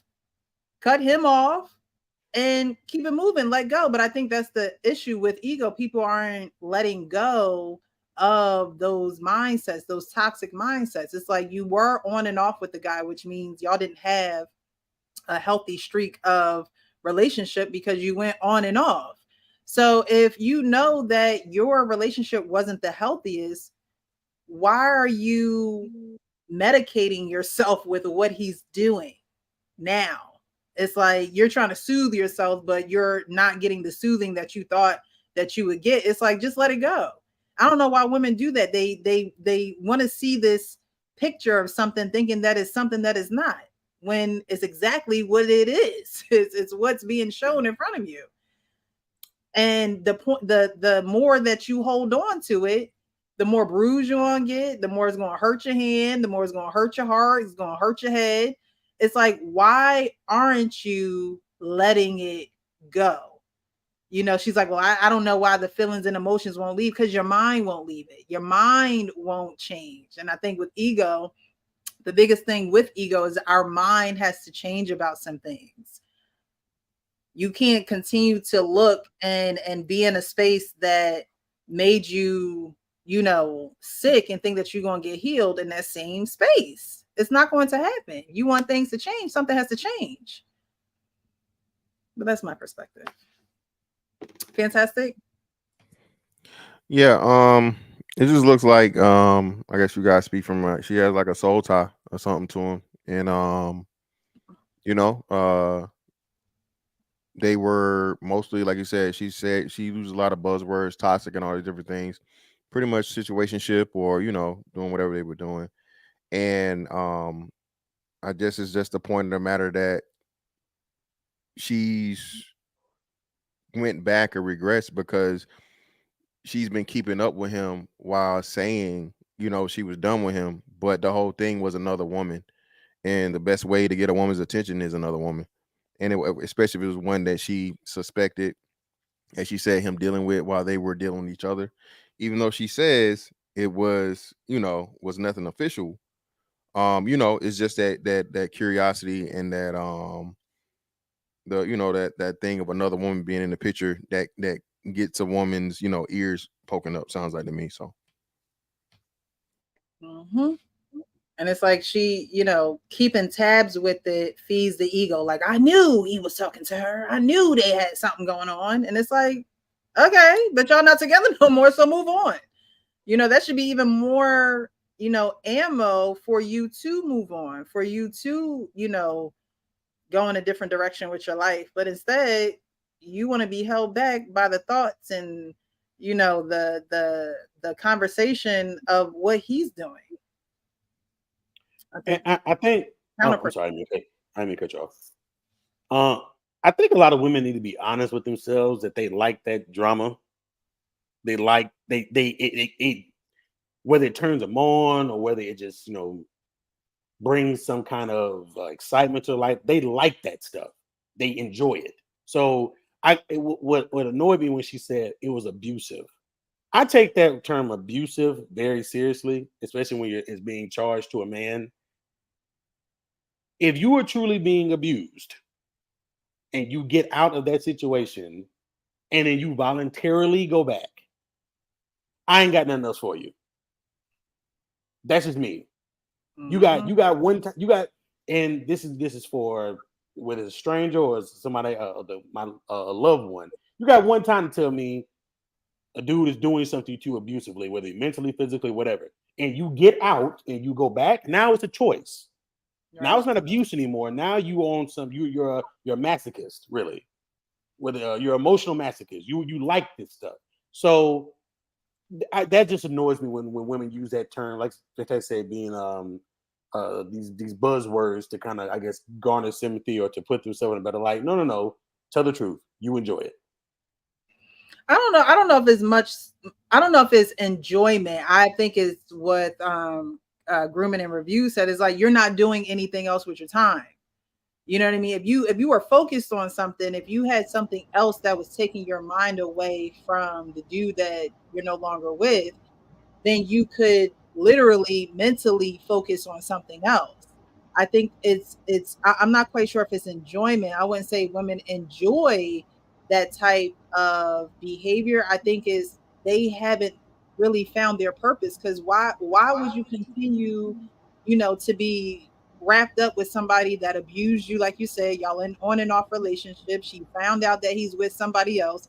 Why would you continue to do that if you had other things that was occupying your mental, your time? You were investing in something, whether it be money or time or talent. If you were doing those things, then you wouldn't be focused on this man. So I'm not quite sure if it's enjoyment. I think it is very counterproductive, and a lot of women do it. But I think it's more so they haven't worked their mind to get past the toxic to get into a healthy rhythm of things. And so now it's not necessarily enjoyment. It's almost you're doing it out of a toxic pattern of your behavior and your thought processes. If I could add to that, I just think you're right. It's no wrong answer, but I think a lot of women use the word abuse without saying the physical part, because she's been mental abuse. And I don't believe it. A lot of it is just an excuse to absolve herself of her accountability for that relationship. And a lot of women do that, right? And if it's physical abuse, I'll believe you with a police report. Other than that, you're just talking. And women throw that word abuse around to it almost has no meaning anymore because they use it so often. So if it's mental abuse, I'm not so sure men or women or men are better at mental abuse than women are. I really don't believe that, right? Women can really abuse a man mentally better than, I think, the other way around. So I think it's an excuse that she's using in this context. I mean, there's real abuse, but how do men really mentally abuse a woman? I'm trying to figure that out. I've seen it the other way around a lot. Men might be physical with women, but very rarely can a man out-talk a woman when it comes down to ripping somebody's soul apart. So that's what I think. Especially if you love the chick, she'll say some stuff to you that, oh my God, I don't even know how to come back from. Well, anyway, that's just my thoughts. It happens. It's nothing 100%, but it happens. But if I could jump in here for a second, statistics say men actually get more abused than women do. And the only thing men don't speak up about it and say, hey, I got abused. Because they don't want to be, get picked on or say, hey, you're a freaking pussy because your girl beat the shit out of you. It's happened. More common than you think. So you can't always say, oh, everybody using the word abuse. I'm like what he said. I don't use that word very lightly. I take it very seriously when I hear that. But again, we got to take it. She just milking it, or she actually means it? Which one is it?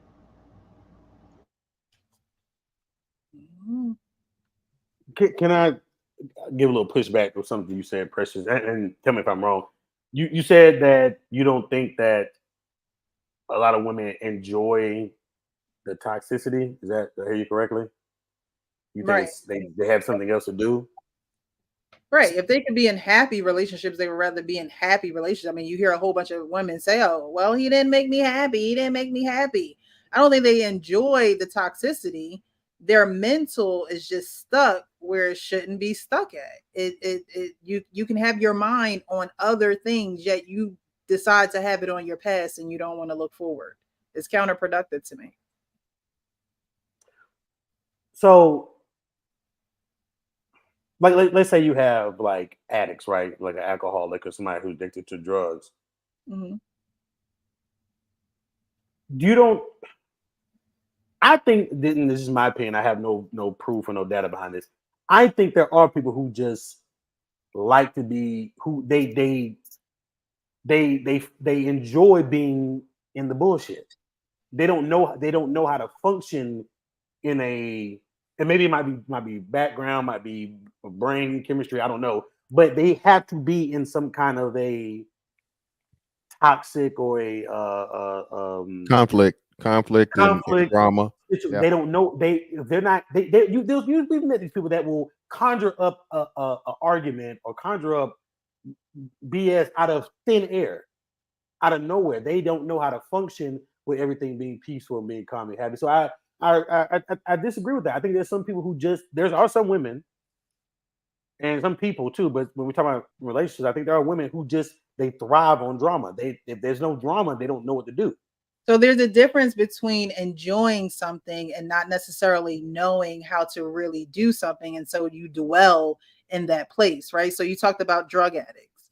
So a drug addict is in the heaviness of the addiction, right? So it's not necessarily that they necessarily enjoy it, because it does come with a lot of drama. It does come with a lot of sickness. It does come with a lot of confusion. Is that they don't know how to turn their life around. You have a lot of drug addicts that will avoid going to, their meetings. They will avoid doing things to actually turn their life around because they don't know mentally, emotionally, and spiritually how to get themselves in a place where they don't need that thing that they're depending on anymore. So I wouldn't say that they necessarily enjoy it. There may be moments where it's enjoyable because they're getting high and they feel like that's enjoyable for them. But I believe it's they don't know how to get themselves out of it. They don't know how to be on a routine of discipline rather than just free and doing what you want to do. So it does become enjoyable because they don't know how to do anything else. They don't know how to keep their mind stayed on a goal and actually pursue that goal and accomplish it. And so misery likes company, they say, right? So then you get other people that are drug addicts or whatever, and you befriend them because they're doing the same thing that you're doing. And then that's when it becomes even more enjoyable because you don't have anybody holding anybody else accountable and y'all all in your bullshit together. I don't think it's necessarily, I don't think they necessarily enjoy it. I think it's just, that's what they know. And they don't want to turn and pivot and do something else.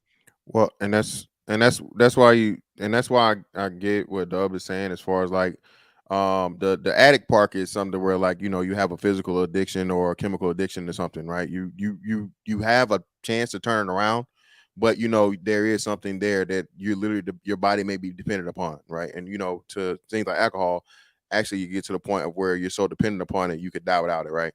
The further stage of alcoholism. But when we're talking about I guess like personality types or relationship stuff, and like you said, you have the complete total option to either go get learn different coping mechanisms, learn what a healthy relationship is, all these different things. But it's fun for you to argue, it's fun for you to at times physically fight and all these different things. Well, is it a point of you really not enjoying it? You know what I'm saying? Because this isn't the point of where now you can say, okay, well, it's crack. You know what I'm saying? I got excuses, crack. This is literally you saying your behavior that you're used to, and the type of relationship you have with another person, it has to have some type of drama, has to have some type of conflict constantly going on in order for you to feel like that relationship is running smoothly. You know what I'm saying? You can only function in dysfunction. And that's why I say when you completely, totally have the option to go, you know, just either, like you say, pivot on your own or go seek help for something with no chemical dependence whatsoever. I mean, at some degree, it does have to be fun for you. You know what I'm saying? It's just like people that like rob banks or do crime. Hey, you know, it's a bad thing, right? Morally and legally, it may not be a good thing, but to them, it actually is fun, even though it's, you know, full dysfunction. I think it's fun when they add people into the dysfunction, but when they're by themselves, it's no fun. Right. I agree. I agree with that. You know, Doug Will, I think the word is chaos. There's a lot of women who could thrive in chaos, right? And chaotic situation around them gives you a little bit of control.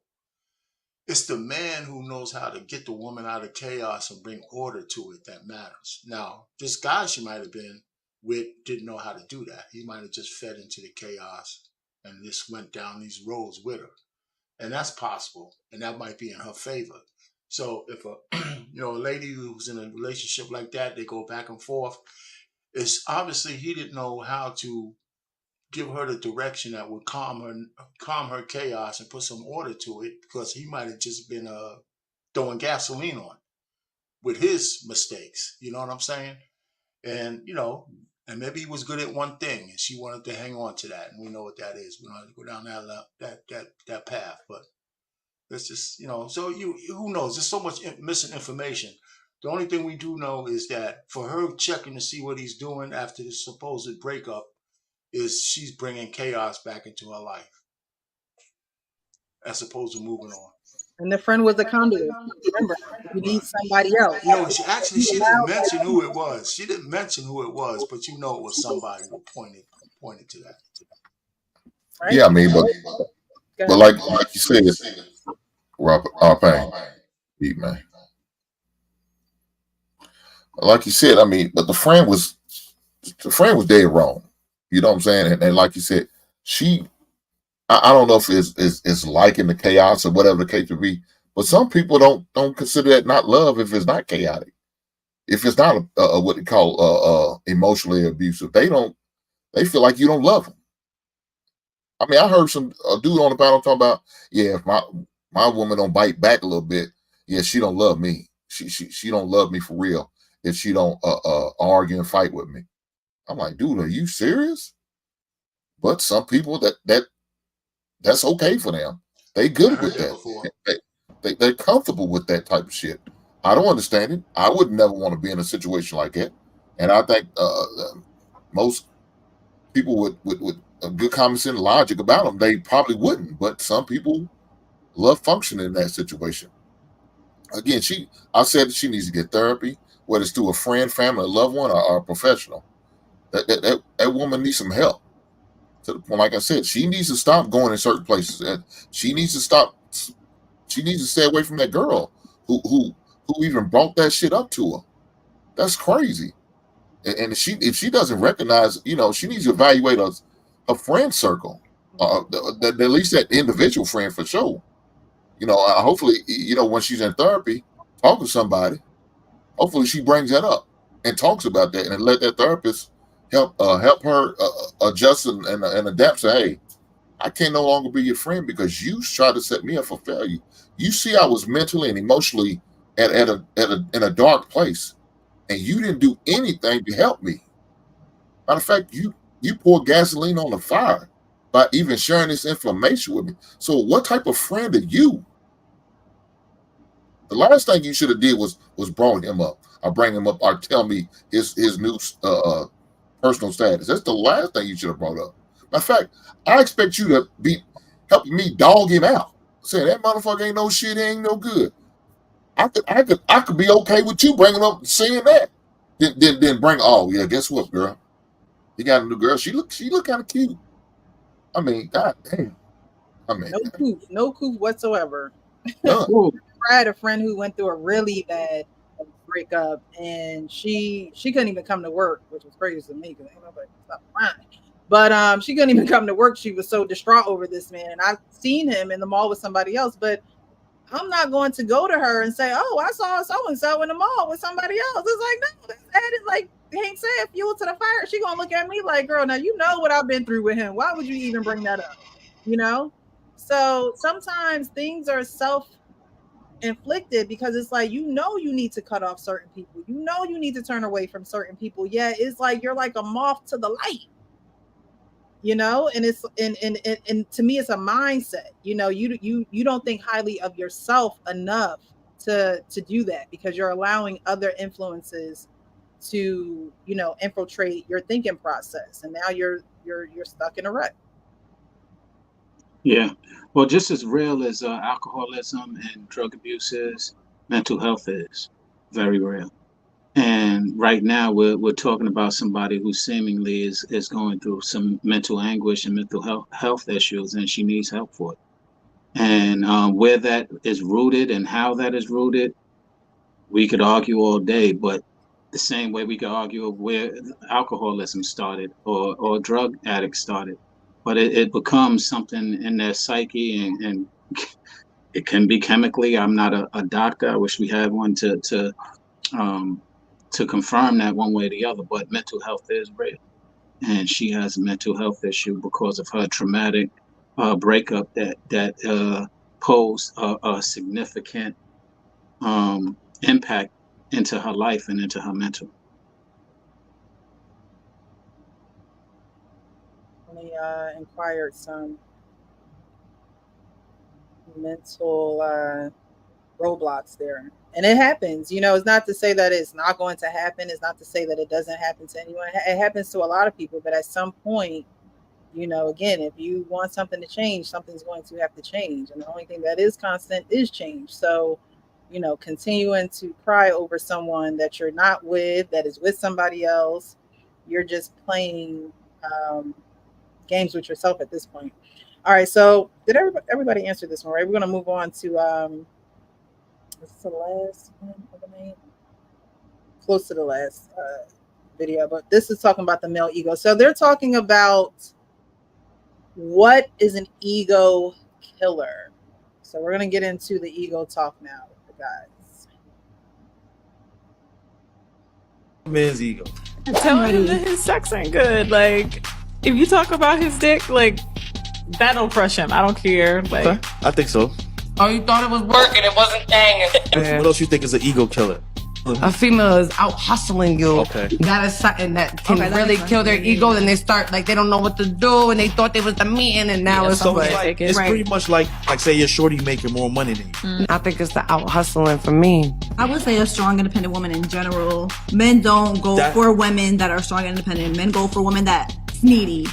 I need you. I need you. I need you. Like a woman that can provide for herself, do what she needs to do. She can take care of the bills. She got her own car, her own house. She can do whatever she needs to do for herself. Hold on. Isn't that called adulting? I want you to rely on them though. Yeah, exactly. Purview just because you can do what you need to do by yourself. All right. So what did you guys think about that? The ego killers.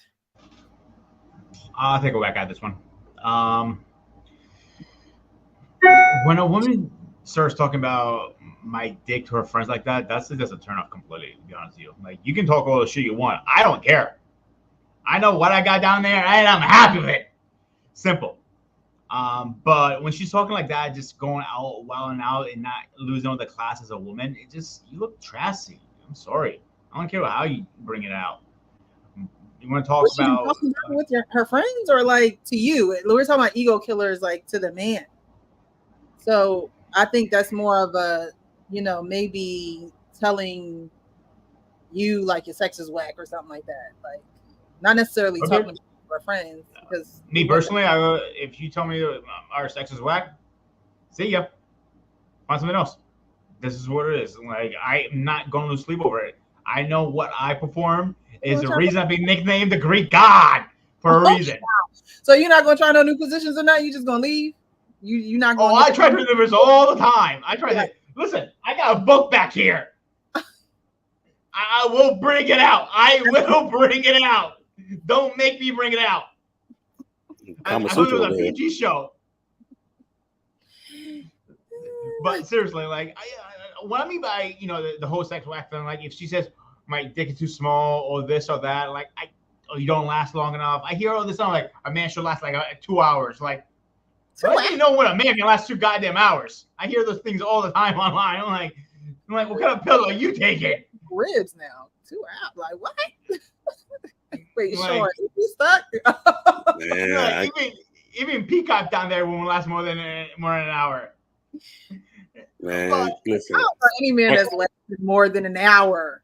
I got to work tomorrow. You got 50 pumps. You better get yourself off. I don't know what to tell you. Woo! Not 50 pounds. I got to work in the morning. I work 12. I work 12-hour shifts. I ain't got time for all that. Come on, man. I worked a couple of hours, and that's probably why I saw that peacock. It wasn't real. It was just exhaustion. Sean, your new name is Sean the Peacock Man. That's we're going. You better change the title under there next week. Oh man, I might do that just for the shits and giggles. But to end, were you done grooming? Yeah, go ahead, brother. Go ahead. To answer the question about the ego, okay. First, I don't think a man has to allow his ego to be killed. I don't think a woman can. If a man is confident in himself and truly, within who he is, no one can kill his ego. He has to allow it to be killed. As far as the whole what she said about tell a man his dick is trash in order to kill his ego. You at first have to assume. You first have to know whether he cares if you think his dick is good.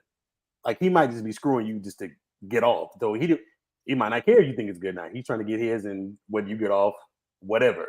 That's first and foremost. As far as a woman out hustling him, it depends on what he wants. It depends on that man. Every man does not want to go hustle and be an entrepreneur. Some men are good at what they are.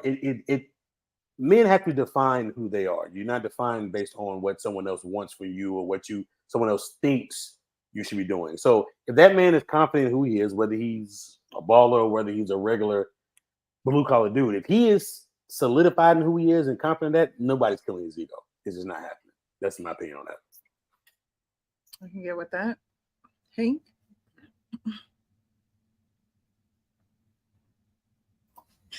Well, first of all, her mouth is terrible.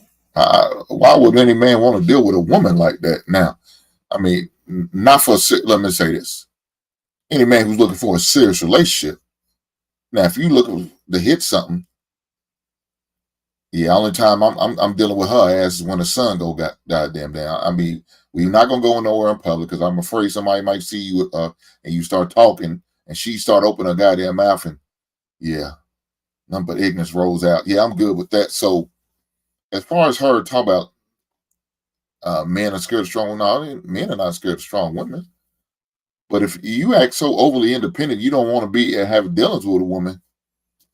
I wouldn't even want to mess with you. It's cool. I mean, I understand. You want a man you can control. And so if that's the case, go get you a man you can control. You can tell what to do. You need to go get your little boy. But, you're not going to more than likely try to control a grown man. He's not going to allow that to happen. And if you are doing that, you got your mama's boy, so enjoy him. Take advantage of him like you want to do. But man, them chicks sound real trashy.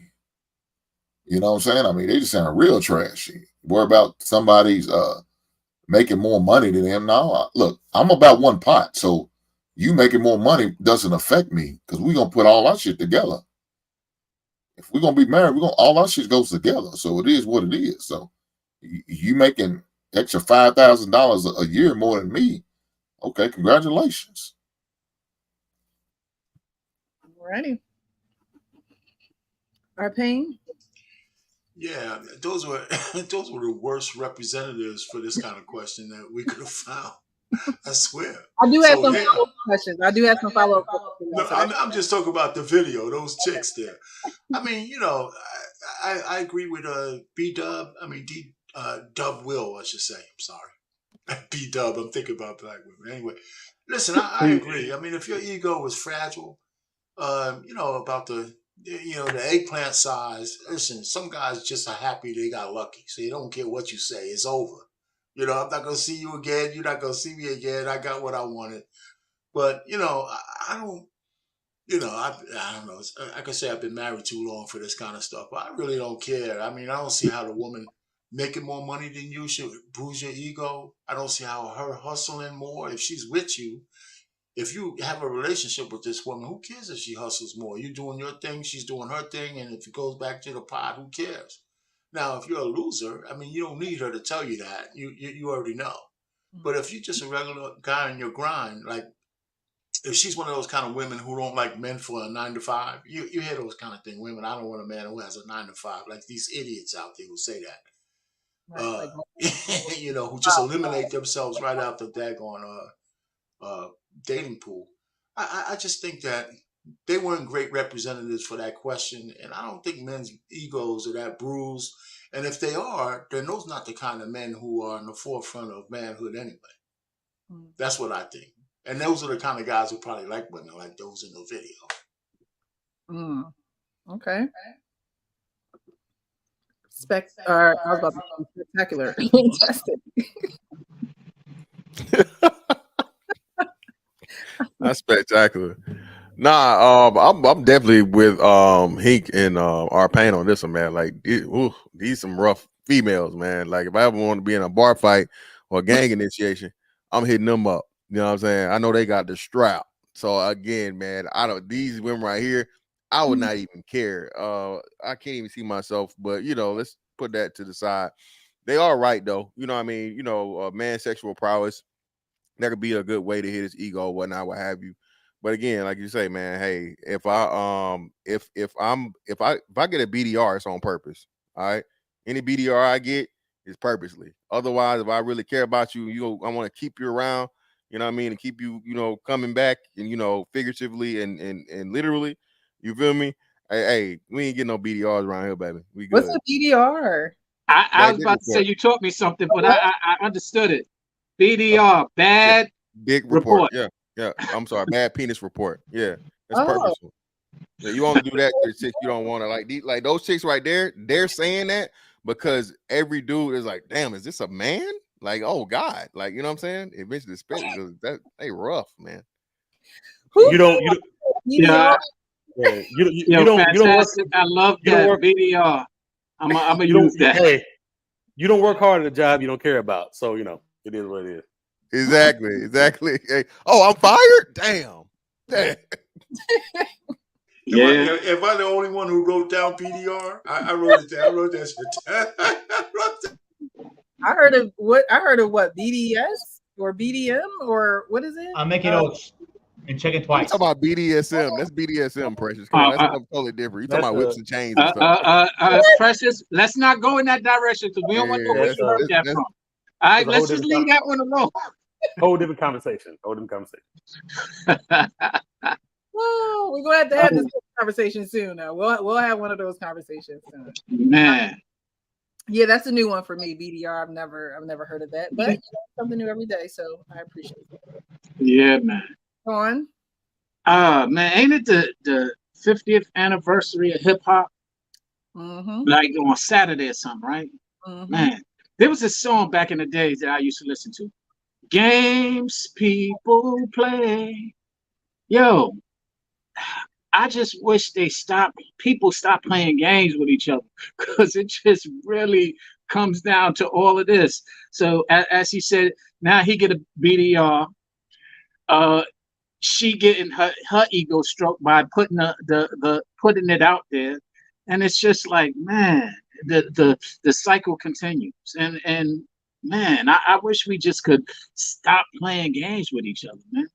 Because that's all we're doing. And to Fantastic's point earlier, it has nothing to do with age.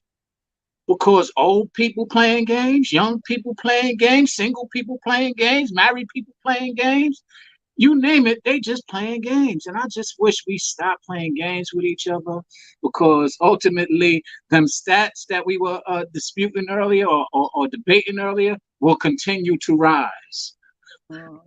To his point, And I'm trying to get to the root of stopping those stats and stopping these things, and I'm failing miserably. That's my stat right now. So games people play, I wish they would just stop. All right. Did everybody speak on this video? Alrighty. So I have a few questions for you guys about ego, just so we can get the male perspective. So in your opinion, is ego a good thing or a bad thing? I don't know who wants to go first. It's situational. I mean, you have to have some ego in certain things, especially if you're a competitor or whatnot, what have you. And for a man specifically, if you plan on being great, you have to have an ego, because you're gonna have a level of belief in yourself that nobody else does. When you set out to do the impossible, you have to have an impossible mindset. So there's a time and place for everything, but definitely, males, we're competitive by nature.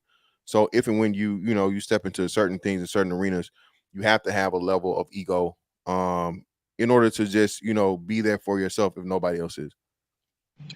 And I can understand that. I call it confidence. There's a fine line between confidence and arrogance, or confidence and ego, and that fine line is humility or humbleness. But to the point that you just made, you definitely need confidence, and that ego sometimes is reflected through that. But ego to me is hard. Ego and pride go hand in hand. I think men have egos, women have pride, and they all lead to failing circumstances if you're playing with a team. If you're playing by yourself, then that ego can go anywhere you want it to go, and it can allow you to win in many, if not all, circumstances. But when you start getting involved in a relationship, sometimes that ego got to go. Not even sometimes, the ego has to go. But don't get it twisted. Confidence, no, you need that. You need to be able to apply that confidence, be able to lead and do the things that men are supposed to do. But if you're leading with your ego in any circumstance, I think you might wind up failing, in my opinion, because it's kind of fueled by selfishness, and selfishness shouldn't exist in a relationship. I think ego is not a good or bad thing. I think it's a necessary thing for a man. It has to be backed by something, though. Now, if you're talking about you have an ego and you have nothing to back it up with, that's when you get into like delusion. But if a man is confident in his abilities, confident in his intellect, the things he has achieved, or has a strong sense of who he is and how he moves in the world, I think a ego is a necessary thing, and it's a healthy thing in order to maneuver in the world. Okay. All right. So, ego is necessary. It's a regulator, by the way. Ego, your regular ego is a regulator between the id, which is a primitive, aggressive model of a man. It has sexual connotations, it has other connotations, and the super ego, right? The super ego is, the more, I guess, not primitive, but it's a highly personalized part of you. And then the ego regulates between the two. So this is like from, Freudian kind of thing. And he got a whole memoir and stuff on the id, the ego, the super ego. But everybody has to have an ego.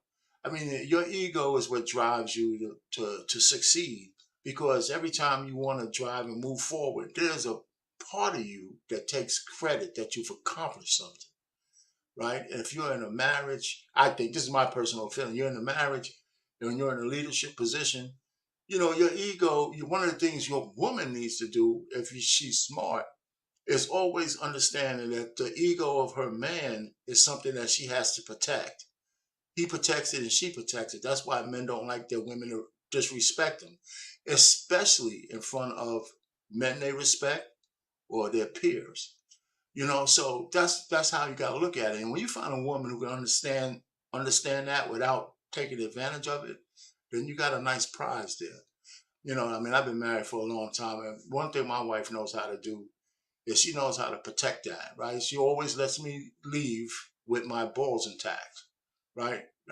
She says, "Where you going?" "I'm going out here." "Oh, you can keep those and go. I trust you." You know, that kind of shit. Yeah, come on, man. No, man, women, you know, so your ego in a marriage kind of keeps, you know, you got to be on the top, especially if you have to make hard decisions. And most of the decisions I make, my wife doesn't even know about.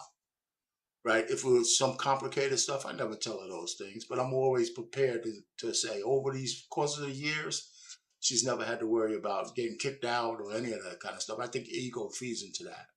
I think it's a badge of honor for me to say, and it's not over yet, but for 36 years, you know, my wife hadn't had the worries of a lot of women out there. She just hasn't. And I take credit for that. You know, what can I say? All righty. Anybody else want to give the question is ego a good thing or bad? What did I mention that I got a big ego? No, we couldn't tell. I don't know why you think that's serious. His ass referring to all these goddamn songs all night. That's what he's doing.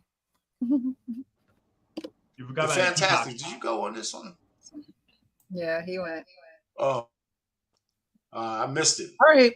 So when has ego either hurt you or helped you? Because, you know, we talk about it being a good thing. We talk about it not necessarily being a good thing sometimes. We talk about it being a necessary thing. But when has it ever helped you or hurt you? Have you been in a situation where your ego actually has hurt you? Oh, I've been there. I mean, I'll go quick. Mm-hmm. And this was at work, right? I was at work, and we made a big decision in the job. Cost a lot of money, and I was sitting on one side for the government. We were sitting against a guy who had a multi-million-dollar corporation, right? And I'm telling him, this guy's built business in multi-million-dollar business. I'm telling him, listen, this project needs to go this way because I've never failed in my life. And he said this real slow. He says, "Mr. Payne, I admire you. I failed many a time in my life. Here I am, a regular GS government employee. This multi-millionaire is telling me he failed many times, and this guy's sitting down there as a billionaire." And I automatically got that he was being cool by telling me I'm an idiot. You know what I'm saying? So, because how could you really say you succeeded if you never really feel failure? You know what I'm saying? So he just said it real cool too. I like that guy. "Mr. Payne, I admire you. I failed many times. I failed many times in my life. My ego was really, and you put me in check big time. And that was years ago. I still remember it like yesterday in the conference room. So yeah, I know. And that's a good example of why I said ego is problematic, because ego is usually driven by some type of emotional unbound. I didn't. No, go oh, okay. And it's usually driven by some type of emotion, and that in itself is why I feel like anytime you're making a decision on your emotion, when you reflect on it, usually it's not your best decision. It's kind of like making a decision under distress. And that ego is that distress, in my opinion. And again, I want to separate ego from confidence, because confidence is what I'm feeling. All of the descriptions of ego is what I'm describing confidence as. You know, you're just walking in with confidence. But when you start walking in with ego, that's more of, like I said, I am is positioning yourself in an arrogant way almost. And like I said, there's a fine line between arrogance and confidence. And that fine line is humility. And what Payne just described is the humility of the fine line between that pride and that ego and his confidence, which he was trying to display. Okay. Does anybody else want to go before I ask my next question? I just want to, and I, as far as what Sean just said, is that ego or is that just? I think everybody, even if you have a small ego or overinflated ego, everyone has an ego, right? I mean, I think from what I understand, I think what you're describing is cockiness. Is that are we playing semantics or is there a difference? You know what? That's a good question, and it is semantics, yes, and defining it. That's why, in my definition, and the context that I use ego in, it's never good for me. Only every time my ego gets in my way of success, or it gets in the way of where I might succeed, but then the outcome come down the line, it hit me in my ass like, oh damn, why did I just overstepped the boundary? Is the context that I'm using it in. So if we're in the context that y'all using, that's why I said it reminds me of me saying confidence, and everybody needs that confidence and to succeed, to everybody's point in using the word ego. So with me, yes, it is a semantics thing. It can be used contextually both ways. It can be synonymous. I get it, but so to answer your question, yes. Yeah. So for me, ego comes in handy. I'm super competitive, especially like sports and stuff or whatever. So that's actually something you use to fuel yourself, and just that point of being able to beat somebody else and whatever. It's just really, if you're a competitive person, ego is like absolutely necessary. And I like to win at like everything. Of course, at sometimes you'll learn, you'll be humbled because you're gonna meet that person. Hey, there's always somebody out there better, right? And eventually, one time you run into that person. But even in that, I think it's a great thing because that humbling helps you, see the person is better. And if you're truly competitive, you want to be better than that person that is better than you. So it gives you a different lens and look at different things. But as long as you use it in a positive thing, and like you say, try to keep the emotions out of it. For the most part, if you get emotions involved with your ego or so on and so forth, yeah, you're gonna, and then like Mr. Payne said, the biggest thing is understanding that first time, I guess, like when you saying you're not the smartest guy in the room, and if you are the smartest guy in the room, you need to find a new room. So yeah, that's the way I pretty much look at it. You know what's interesting about what you just said? Fantastic. I think earlier on, you and I lends to the point that I was making. Our egos were getting in the way, and that was our conversations. Our egos were having conversations, which Hank called was a pissing match, and he was absolutely right. It became a pissing match because of our egos, and hearing you and listening to you, I can respect and understand. You have a lot of things that if I didn't check my ego, I wouldn't be able to embrace and appreciate. And so that's why I say my ego gets me in certain places because I'm competing for no damn reason. And I guess as I get older, I compete less and try and understand more because what you bring to me is a broader perspective. And what I hope to bring to you is a broader perspective. And ultimately, if we allow our egos to get out of the way and speak to each other without it, we might be able to receive that perspective and broaden our position. Well, no, yeah, and I actually make it my way. Now, it was no ego involved with me. I'm just a debater. It wasn't. It was not an ego, and I really understand the importance of conversation and like to get into the depths of it. You know what I'm saying? And I appreciate Precious for having me up. I've been subs for a while. You know what I'm saying? But I mean, you're a little later. I don't know what. So but one of these days I saw Dub Will up here. So Dub Will's the reason I came up here and splashed your panel. Yeah, I mean, for me, it's just it's actually an art in conversation and debate and whatever. And like you said, the most important part is learning something new, in perspective again, because I learned, at a very early age. I'm not the smartest. I'm not the smartest person in the room. I really don't want to be, but I want to learn as much as possible. That way, when I'm talking about things, I have that full picture. You know what I'm saying? Not just a 360, more so like a 720 or like an infinite view of any and every angle I can come across. So if and when there's, something to be had, I'm not just like, well, I'm just right. I'm right. Of course, there's some things that, there are, true facts, and there are, bad. Well, let's see. There are bad facts and there are true opinions, right? So just that whole basis of it. Thank you. Shout out to Black Man Unfiltered. Thanks so much for being here this evening. Definitely come up on the panel if you like. I believe the link is pinned to the top of the chat. We are nearing the end, but your perspectives are always valued. My next question for you guys is, do men feed their ego by being with multiple women instead of one who will notice more things about you? So do men feed their ego by being with multiple women instead of one who will actually notice more things about you? Ooh, I'll answer that real quick. Oh boy, help us. I don't know. I can't even answer it honestly because I can't answer that honestly.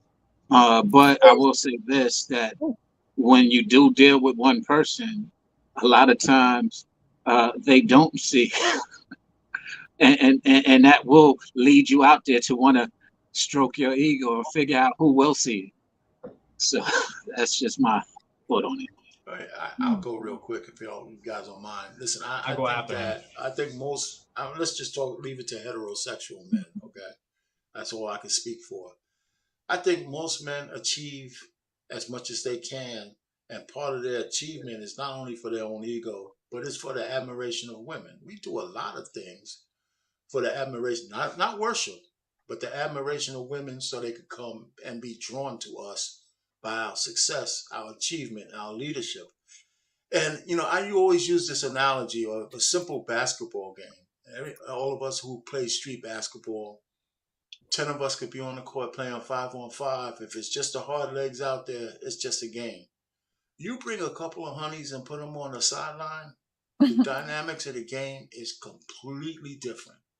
I'm telling you, it's completely different. And maybe when I was younger, I didn't really pick up on that. But when I look back, that's absolutely what it is.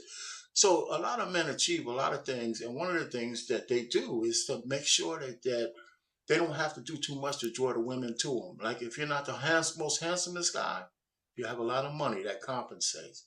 If you're not the handsomest guy, but you're athletic and you're in a leadership position, you don't have to work as hard for the admiration of women. Does it stroke your ego? Yeah.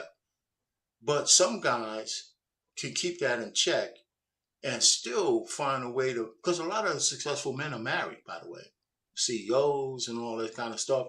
And I don't necessarily agree with the Kevin Samuels kind of thing when he says, now you have all these options, so we don't cheat, we just have options. Well, you have the options, but I always tell men, you have the choice not to cheat, even if you have the options.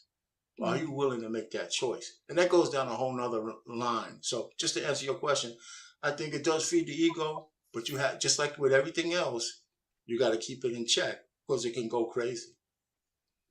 It can go crazy. And then you have to decide what kind of man you want to be, what kind of relationship you want to be or be in. Now, if you're going to fool with a lot of women, you need to tell each one of them you're not going to be exclusive. As a matter of fact, that works better, by the way. A lot of guys don't realize that you don't have to be a sneaky link. If you are the guy, women accept already that they have to share men. If they're that guy, you know that already. Let me leave it there. All right. Anybody else want to answer this? Do men feed their ego by being with multiple women instead of one who will notice more about you? So the young me, when I was younger, yeah, I would have said bragging rights. I'm not like more the better. Now that I'm older, wiser, grayer, no, it's not right. For a couple reasons, it's not right to go from one to another. That's number one. Number two, just give me a woman I can make breakfast for her, open the door, buy her flowers, kiss her, and throw her on her bed and rip her clothes off. That's what I'm looking for at the end of the day. I don't care about bragging. I don't care about that stuff. I think you're trying to blow my ear out. But I'm not looking into that anymore. The young me, yes, he would have said, bigger the number, the better. The young me now, the old me, no. Okay. Welcome to the panel, Black Man Unfiltered. How are you this evening? I'm doing fantastic. What's going on? Not much. You caught us at the tail end, but I've been asking the guys a couple of questions about ego. The current question is, do men feed their ego by being with multiple women instead of one who will notice more about you? I think when I'll go off of what Grooming and Review said. I think when you're at a younger age, you're taught by family members, uncles, so on and so forth, that the more bodies you get, the better your life will be. And then it translates into you being confused about that to start indulging in it. And then when you start indulging in it, your ego gets a little bit, oh, I didn't hit this one. Yeah, I hit that one. Then next thing you know, when you get a number, a big number, you're like, okay, yeah. So, and if one woman is focused on you, and during that time, you're like, oh, I don't want to be focused on one woman when I can go and go out here and sling this thing from the free throw line. So I think it's like that when you're younger. When you're older, it calms down. I heard Hank say that about a week ago. When you get older, you calm down a lot. You start to look at the things that matter. You start to look at your legacy. You start to look at things that you want to leave behind. And you stop living for the body count, and you start living for your obituary. Like, who's going to speak over you when you pass? What are they going to say about you? Are they going to say you were one of the biggest male whores south of South Carolina, or they're going to say you were a man who made some mistakes, but you became a great father, a great husband, a great follower of Christ. So I think that ego, when you're younger, it is because you're around a lot of toxic men, who taught you that you need to hit everything moving, which creates that ego. When you get older, you realize that you can move on your own and make your own decisions and build your legacy. And I'll land my plane there.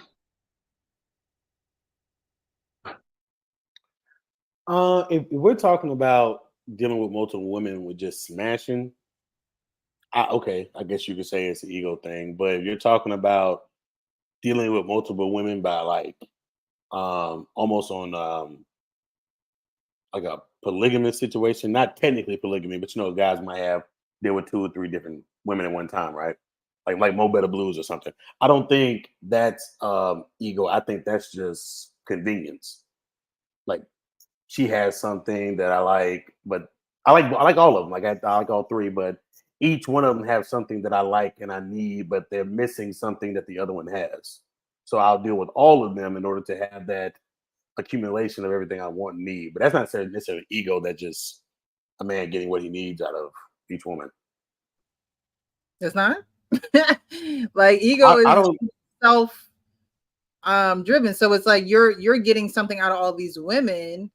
But are you giving all of these women something too? Like, is it a reciprocal type of thing, or is it just what you can get out of them?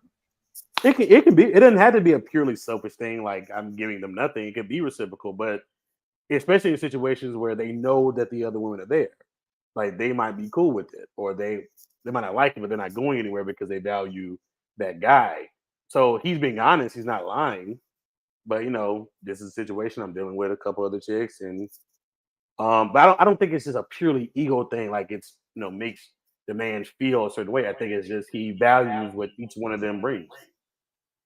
You're correct, but as long as they all know, then I would agree with your assessment. But if he's sneaky linking each one of them, then that is pure ego. Well, I don't really see the point in lying, especially based on that. But like, I'm just making a distinction. I'm not saying you do. I mean, but you said that they all knew about it. I don't know if the Mo Better Blues situation, they found out about it. But they knew about each other. Not all the way through. I think they found out. When they went to the club and they had the same dress on, they knew about it. Yeah, that's when they found out. That's all ego, like a son. That's right there, man. That was a great movie too, man. I'm glad you put it. I gotta go watch it again. I like her dress, bleep. Anyway, that's my take. So do you guys think that egos are somewhat fed by sex? Because I know a lot of guys You know, they want to be your best. They want to satisfy you. Um, most guys aren't going with another guy sleeping with their woman, of course. So, do you guys think that your ego is fed by sex? What exactly is your ego? I'll jump in first. Absolutely, yes, I believe so. Sex is definitely a big motive, not only as a ego in a lot of factors in life, but we're talking about egos. It boosts you up. Like if you get like number 10, who's a model or the hottest girl in the gym, and you got her in your bed, you know, the young Pete was going to be bragging rights.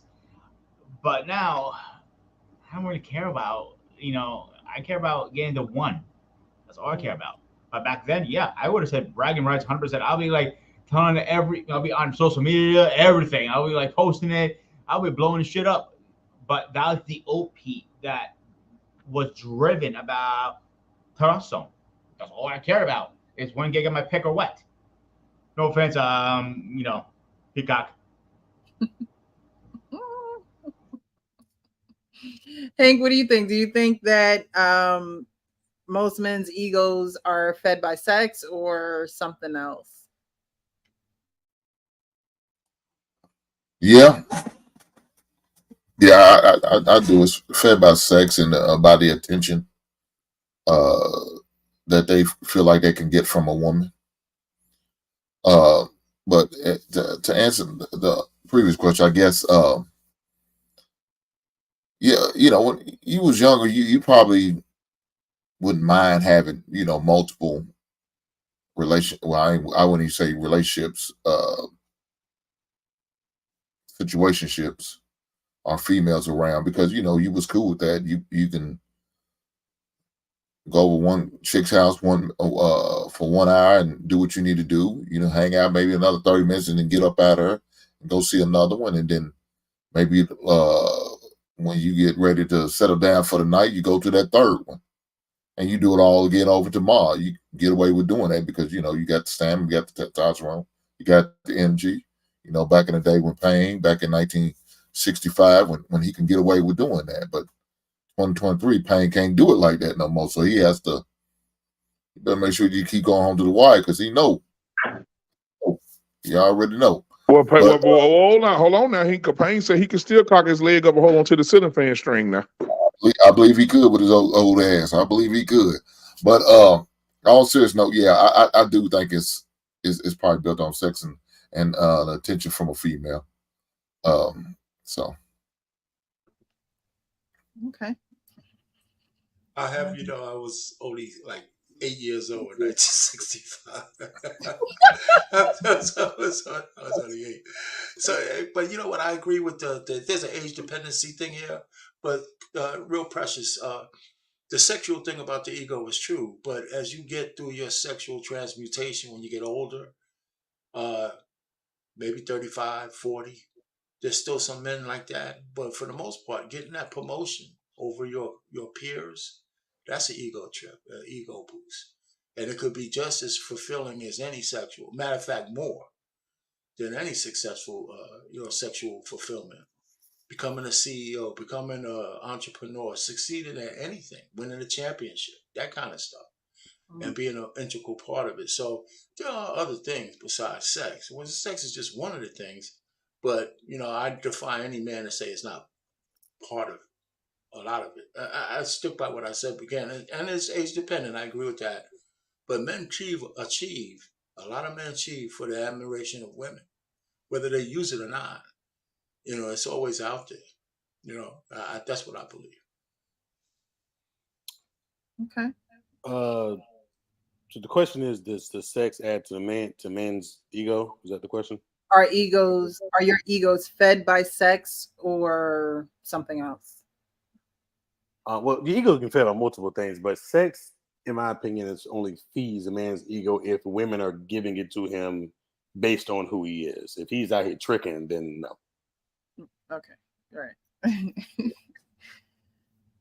But that's why I said it's more than just sex. I said also the female's attention.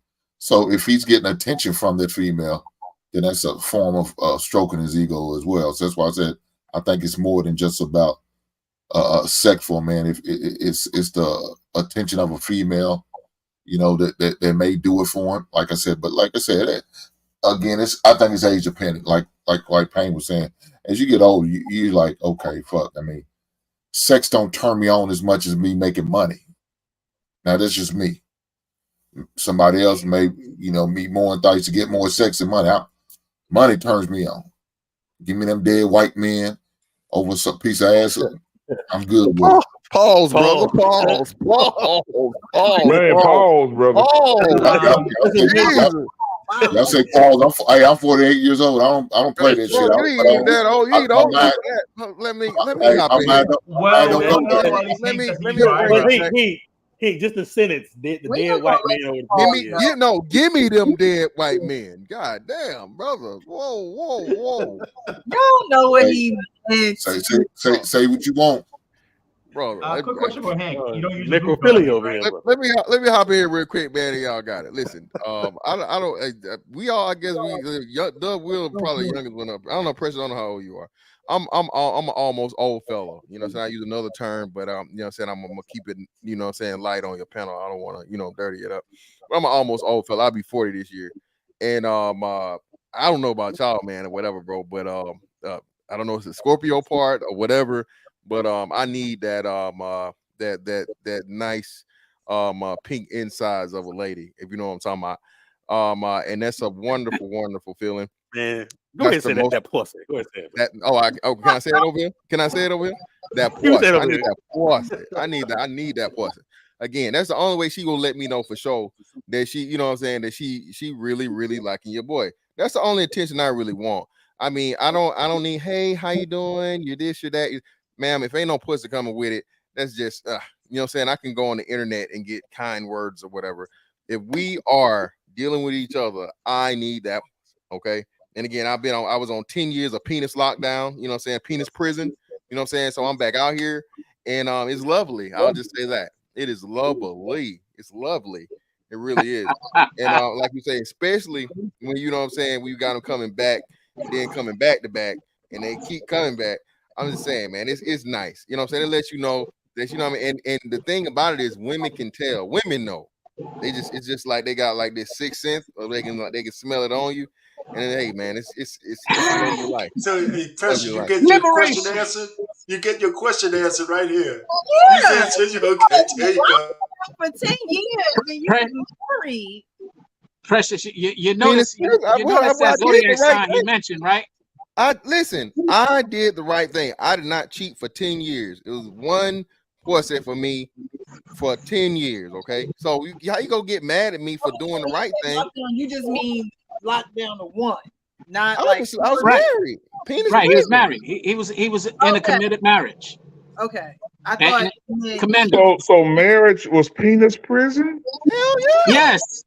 It's one. You only get one cell, brother. I can't go from another cell. I only get one cell to put that penis in every day, every night, 10 years, brother. Hank, what's your thoughts about that, Hank? I mean, that's what he had to do. I mean, it sounded like it wasn't no fun for him, but I understand. I ain't say all that, nah. I ain't say all that. I mean, that's just, prison is a concept. When you equate it to prison, that's what I'm thinking. It ain't fun. Brother, you just said give me them dead white men, so I don't know. I don't know. So you, when you say penis prison, you mean that y'all didn't have sex? Was it sexless marriage? Was it? Brother, I don't know if you heard me, brother. I'm a Scorpio, brother. No, he was locked down to one. Yeah, I was locked down to one vagina. I don't get into horoscope science, so you got to explain that. Well, brother, I have Scorpios are known to be sexual sign of astrology. So you mean I should have been lying all this time? I should have been lying. I should have been Scorpio. Oh man. So what was the question again? Are your egos fed by sex or by something else? Men, for the most part, yeah. But I would say this for me personally, it's not specifically sex. It's orgasms. My ego is stroked by me being able to lay her out. I'm sorry, finding a peacock at the end of She looked outside and there was a peacock out there. Yeah, that right there is what strokes my ego. It used to, getting the sex was, back in the days, an accomplishment, or it might have been stroking my ego when I was younger, just to be able to get in it. But now, mentally getting into it is more of a stroking for me, because I'm like, oh, okay. Once I know I could get there, I get scared, because problems comes once you put it down. Attitudes and things that I don't like. That I don't like the other stuff that come along with the intimacy sometimes. The stress. I enjoy the feeling, but then the attachment and some of the things that come along with it, as a single man, that is, it's a pain in the butt. But so once I achieve the fact that, okay, I could get it, that kind of satisfying for my ego. But if I go beyond that, then it's definitely orgasm or two. How many orgasms you got is what strokes my ego. Well, Sean, let me say this to you real quick, Sean. My uncle told me something. He said, you're still a young man, brother. And he said, find you somebody, settle down and get married. Let me tell you why. He said, when I was in my 20s, I can shoot some nut across on top over a school bus. He said, when I got in my 50s, it started going under the school bus. He said, so you have to find someone who will be able to adjust to you when you're not Superman no more. And he said, you don't want to be looking for the woman when you're not Superman no more. You want to find the woman when you're Superman. I agree. I agree with you wholeheartedly, but let me just push back a little on that. Whoever said that you needed to shoot to make somebody orgasm? No, but hold on. But when your dick go from being Interstate 20 hard to summer sausage soft, you're gonna have to have somebody there to understand that what you're going through as a man. Right. But that's true. That's true. But go ahead. We need some clarification. Like, when you're shooting it over the school bus, is it like, are you aiming, or is it just kind of happening? I want to cut you guys off for 1 second. 1 second. That's right. That's a visual. And is it the regular school bus or is it the short bus? Like, what are we doing? Like, all right, Sean, I got two things for you. One, I'm just curious. Number one, right? I've never heard that. No. I'm gonna send you. You send me a blue pill with a blow up doll for practice, and second one, Pikachu. Wait, what? Wait, what the hell just happened? What did you say? Oh, man. You said something about a blue pill and Pikachu and a blow up doll. Don't let me no blow up dolls, please. That is hilarious. Get someone who does understand the changes of life and who will be able to adapt what you like. Black Man Unfiltered said, I think there's a lot of immature women who don't understand, just like you as a woman are going to go through changes, so are men. It's normal. But you should be able to be mature about sex and about the routine and how often, or how much. I think that you should be at a mature age where you're not gonna always be the wettest and he's not gonna always be the hardest. I mean, come on, like, we got to be real about stuff like this, and do and use whatever you do out there to help you. That's what it's there for. And for the record, everybody, personally, I'm afraid of the blue pill. And I'm joking, but I'm serious. I'm joking by saying I'm afraid, but I'm serious because I know a lot of people who are of age, and I'm above my 50s, and I know a lot of people who have passed away messing with that blue pill. And it's something that a lot of people don't speak about, because they, it's an embarrassing thing. But I know a lot of people who actually expired trying to mess with that blue pill, and the blue pill mess with them. And that's why I was just saying, you live by the dick, you'll die by the dick. Because if you have ego and you built that ego up over years, and your dick was the source of your ego, and then when you get older and you look down and you talking to that motherfucker, come on, please get up, motherfucker, and you put that and you take that blue pill, and that motherfucker gets you hard as you ever been in years, and you pumping your ass off, and you start seeing your life passing you by, and you nutting at the same time, that'll be your last piece of ass. And that's, I don't want it to be the blue one and get the yellow one. Yeah.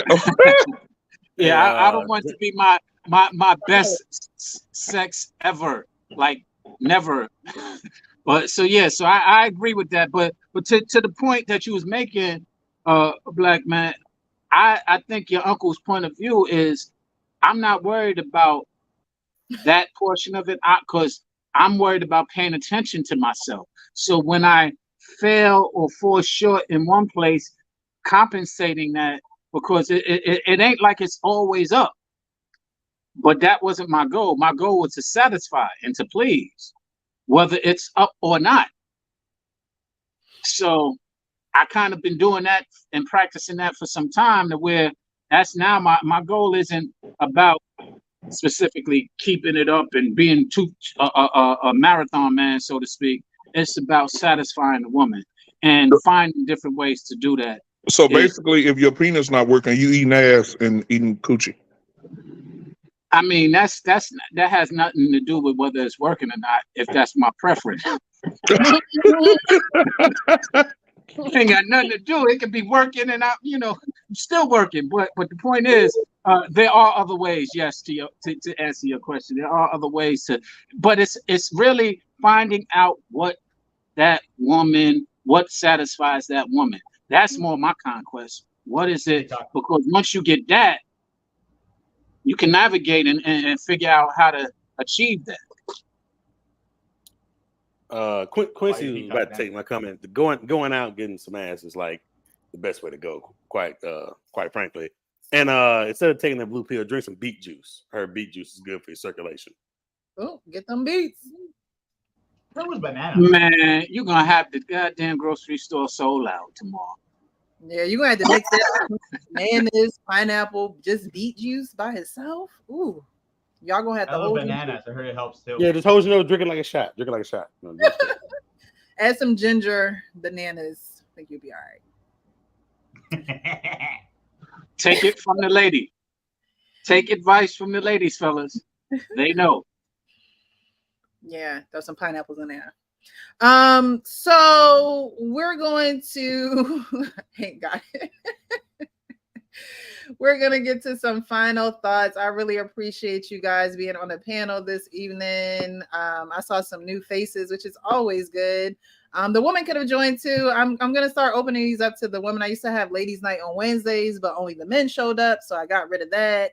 But you guys, the women can join these panels as well. I don't know, maybe the women just be listening. Or the guys just really get great perspective and they tell their boys to pull up, and for that I appreciate you guys. I thank you for allowing me to create this safe space for you guys. So let's go around with some final thoughts. We'll start with Peter. So keep it nice and sweet. Put your goods inside. When you get older, that doesn't matter. It goes out the window. When you're crippled, lonely, with a walker and with a beagle who's looking at you needs it for a walk, your ego won't matter. We'll live here once. We're all getting old. Put it on the side. It doesn't matter. Just be a good man at the end of the day. That's what any woman wants. You're a good man. Okay. Thank you so much for that. We're going to go over to Dubwell. Two things. If you can't shoot over the bus, don't try, because that seems like you would cause a lot of lower back pain. That's one. Secondly, don't waste your time. Don't waste anybody else's time. Be direct in what you want and what you want from other people, and say so out the gate. Thank you so much. Hank. Well, Hank. So I can I guess I can agree with what Will said. Like you said, just be straightforward with them. I mean, if that's your expectations, ladies, make sure you let your expectations be known. If you are looking to get married, let it be known. Don't beat around the bush. Don't elongate it. Don't wait 5-10 years down the road talking about, yeah, I think I'm ready to get married. No, you probably won't let it be known from the giddy up, so the man can adjust and adapt accordingly, so he knows whatever the expectation is. And if that's what you expect and that's what you demand, now the man can move. Is that what I'm looking for? Is that what I'm trying to do? And if it's not what I'm trying to do, then don't play around with the woman's heart and feelings and emotion. Don't string along. Just let it be known, hey, yeah, that's not the avenue or the mindset I have right now. And y'all move forward and move accordingly, and continue to search and find for that right man. And if you're a man looking for that right woman who's marriage minded. And if she's not, then move accordingly. Don't get stuck in one place, man, just because, like I said all the time, she got a big old titties and big old ass, man. Don't do that. You got to look beyond the physical. You know, what's between hers? That's what's going to be more important, because at the end of the day, it's just going to eventually fade. Gravity going to get a hold to that ass. And then what you going to do? All right. We're going to go down to Sean and work our way over. All right. If you're in a relationship, could communicate more honestly and be less and less selfish. If you're not, then practice shooting over the bus, balancing with your pills, stroking your ego, stroking her ego, whatever the case may be. Not seriously. I feel like relationships like character, like honesty, and I wish that more people will take it seriously, because that will make more successful relationships, including marriages. The stats that we were speaking about earlier, the reason why I asked why is because a lot of the reason boils down to people not honoring their vows, as Payne said. And if we take seriously being more honest about those vows and more honest about accomplishing, honoring them, then we would have more successful marriages if we find some people who are willing to do that. Unfortunately, we don't find that. We find a lot of immature, we find a lot of old immature people, young immature people, a lot of lack of discipline, and a lot of selfishness. And I think that right there is the key to a lot of our failed relationships. So in the meantime, I'm gonna be single, and I don't really like being single, to be honest with you. But quite frankly, I don't find a lot of honest people. I find a lot of people, honest women. I find a lot of women who claim to be honest, but in time, their heart and their words do not match. So I just ask people to look for heart and words to match, be a little bit more honest, and get whatever it is you honestly want. If you want to be single and chase your wee-wee, just be able to shoot over the bus, as Black Man of Filter said, because ultimately that's going to be what ego you need to stroke. And once you're stroking it well, the ladies will flock. Peace. Well, first, yeah, thanks for letting me up. I've been it'll be 36 years next week for me. Congratulations. Right. So yeah, and I say this because my sexual window of kind of freedom was 17 to 25, 26, because we got married. I was still in my 20s when I met my wife. I stopped all that. So these spaces, talking to a lot of people on these panels, put into focus my reasoning process back then. And I'm amazed how much I think I got right without even knowing it. Because when I started looking for my wife, I stopped fooling around with other women just in general so I could clear my head. Okay. And when I sat down when I first met her, and we started going out on, we started with really a courtship. We didn't even start with dating, kind of, right? Because after the first or second time we went out, I asked her, listen, I don't need another girlfriend. If we're going to do something, I'm looking for something that's more straight. And she was down with that. And so within a couple, I'm not going to be that long, within around 3 months, it was maybe 2 months, I said, listen, you want to be my girl, And she looked at me, I thought I already was. He said it. She said that. So she said that to me, and then we just moved, and we got engaged in 5 months. Our families got together, we all did this, and we got married like 11 months later. My parents paid for the wedding. And we took the vows seriously. One of these things I was thinking about doing was digitizing my marriage, the actual wedding, and putting it on just live streaming it on the video, because the church was packed and all that kind. And we took the vows really seriously. We never came close to ever divorcing. We never talked about it. So we centered everything around our relationship. However, we made sure that we were still in touch with the outside world. That's where our kids had to be. I was working for 38 years. I'm retired now. I had to interface with women. And one of the things I look back now, and these panels crystallize it, every encounter I had with a woman, I always try to take nuggets from that encounter, whether it was sexual or not. And I took some because people have things to offer. And so I think I understand women better than most men. I really do. Because these guys are telling me how complicated 2023 women are. And I just see that they've been unleashed. That's a whole nother panel. I don't want to go down that path. But the basic nature of women and men are not that different. Men have been the constant, by the way. But if I was a mathematical equation, men are the constant. It's women since the advent of the pill who's changed the sexual marketplace.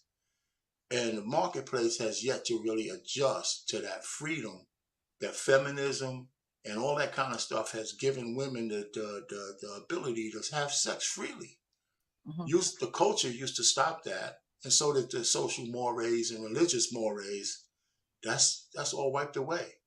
And so, so that's a whole nother panel, a whole nother thing. But so I'm just telling people, when they talk about marriage and how complicated it is and all that kind of stuff, I think you're not thinking right. I'm thinking if you find a woman that is going to honor the vows, whether you go through the church and the state or just the church and have some governmental paperwork, that's up to you. You could do it either way. It's still a choice. We're all a product of our choices. And a lot of people don't think about how much our lives end up based on the choices we make every day. Yeah. Some choices are bigger than others, but there's always a choice. So me and the wife choose to stay together. We hold hands a lot. We always hugging, and she kisses me every day and all that kind of stuff. We go to hotels. It's funny. We go to hotels to hang out, right? Oh my God! Yeah, we go to hotel. We get out of the house because we running up and down the hallways. Like, I'm behind you, baby. So we go in there. So that's why you ordered that case of baby oil. House is the hotel lobby, and yeah, we go to hotels. We go to hotels every so often, and say, hey, they're trying to keep you okay. Just lay around and do this. Go to restaurants and stuff. And these are simple things to keep it up. So how the team is a little intense. Oh, yeah. She always brings the secret bag. Ooh! Pause. Pause. You know what I'm saying? Man, women are crazy. Anyhow, let me leave it there before my wife comes here and slap me around. Anyway, thanks for still putting me up. Yeah, Payne. Yes. Seriously, congratulations. And I love hearing those stories as opposed to the horror stories and the fear-based stories that we seem to have so prevalent amongst these social media platforms, specifically media platforms. In addition to that, because the movies and the television, and that also adds to it. And so hearing the stories that you're speaking of almost sounds like a rom a romantic comedy or something.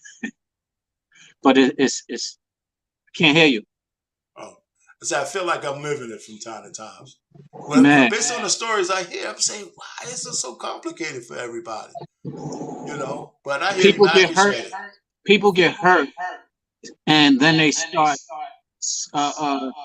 moving forward accordingly. And the reason why I say I enjoy hearing what you're saying and what you're doing is because you're speaking from a place of bliss, even though it might not always be blissful.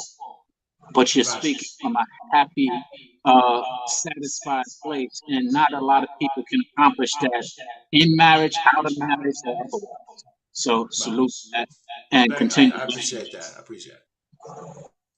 Yes, thank you. I definitely appreciate that perspective as well. And then we're gonna finish off here with Black Man Unfiltered. Your final thoughts, and then I'm actually gonna post something and read it for my final thoughts, and we're gonna get out of here.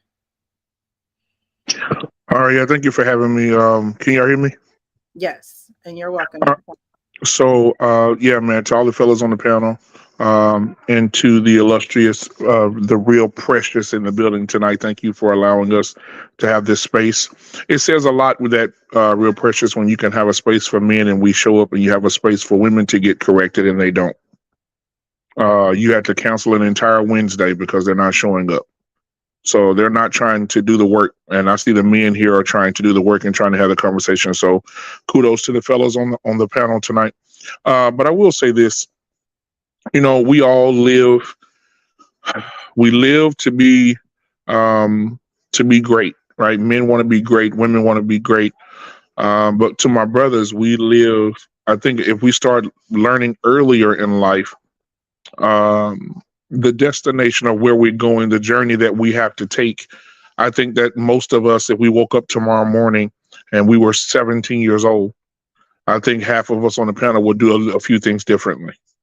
And I think that we need to start handing it down to the young men who are coming after us that, hey, listen, you know, I have a 16-year-old son, and I tell him, hey, listen, I understand that dick's gonna get up there. It's gonna be searching for that magnet to attach itself to. But this is what the consequences are if you choose to do this, whether protected or not. These are the consequences. This is what happens when you start to have this type of life. This is what happens, right? Sex is a beautiful thing, but you want to have sex with the person that you want to have sex with. That's not going to destroy your life, your well-being. You being your best self, because the worst thing you could ever do is have sex, get a child, and then look at your check stub and see a picture of your baby mama down there holding your deduction. You definitely don't want that. So again, we have to work on our egos, because sometimes our egos, it is perfectly well for a man to have an ego. I think a man should have ego. I think some egos can be very motivating for men to become their better selves. But some egos are not too good, because they lead us in the wrong direction. So just shout out to all the men who are doing the work, all the fathers who are being fathers, all the men who understand the error of their ways and changed and elevated. In closing, I'll say this, and I'll land my plane. The other day, R-Pain had his mic. He thought he muted himself, and I heard him ordering a half a gallon of baby oil, and I see now why he was doing that, because he's trying to match energy with his wife's secret bag. So he ordered a half a gallon of Johnson & Johnson baby oil. And I overheard him say that he's going to pour it in the tub and roll around in it, and him and his wife are going to go ice skating on each other. So shout out to R-Pain and your anniversary, brother. Man, congratulations, brother. Congratulations to my brother Hink. He's on his way down the aisle as well. And also to everybody else that's on the panel. Everybody else is on the panel that I don't know if you guys are married or not. I know Sean said he's still looking for twin midgets, but everybody else, that may be a married man. Shout out to you guys as well, and thank you for allowing me to be here, Precious. And tomorrow, if I can, tomorrow at 8:30 p.m. Central Standard Time on the Black Men Unfiltered Network, we are discussing "Believe All Women?" ? That's going to be a good discussion on tomorrow. So look forward to seeing y'all there. I only believe women who are midgets, and I only found one. I cannot find the pair. I've been looking though. Mandrell got the other one.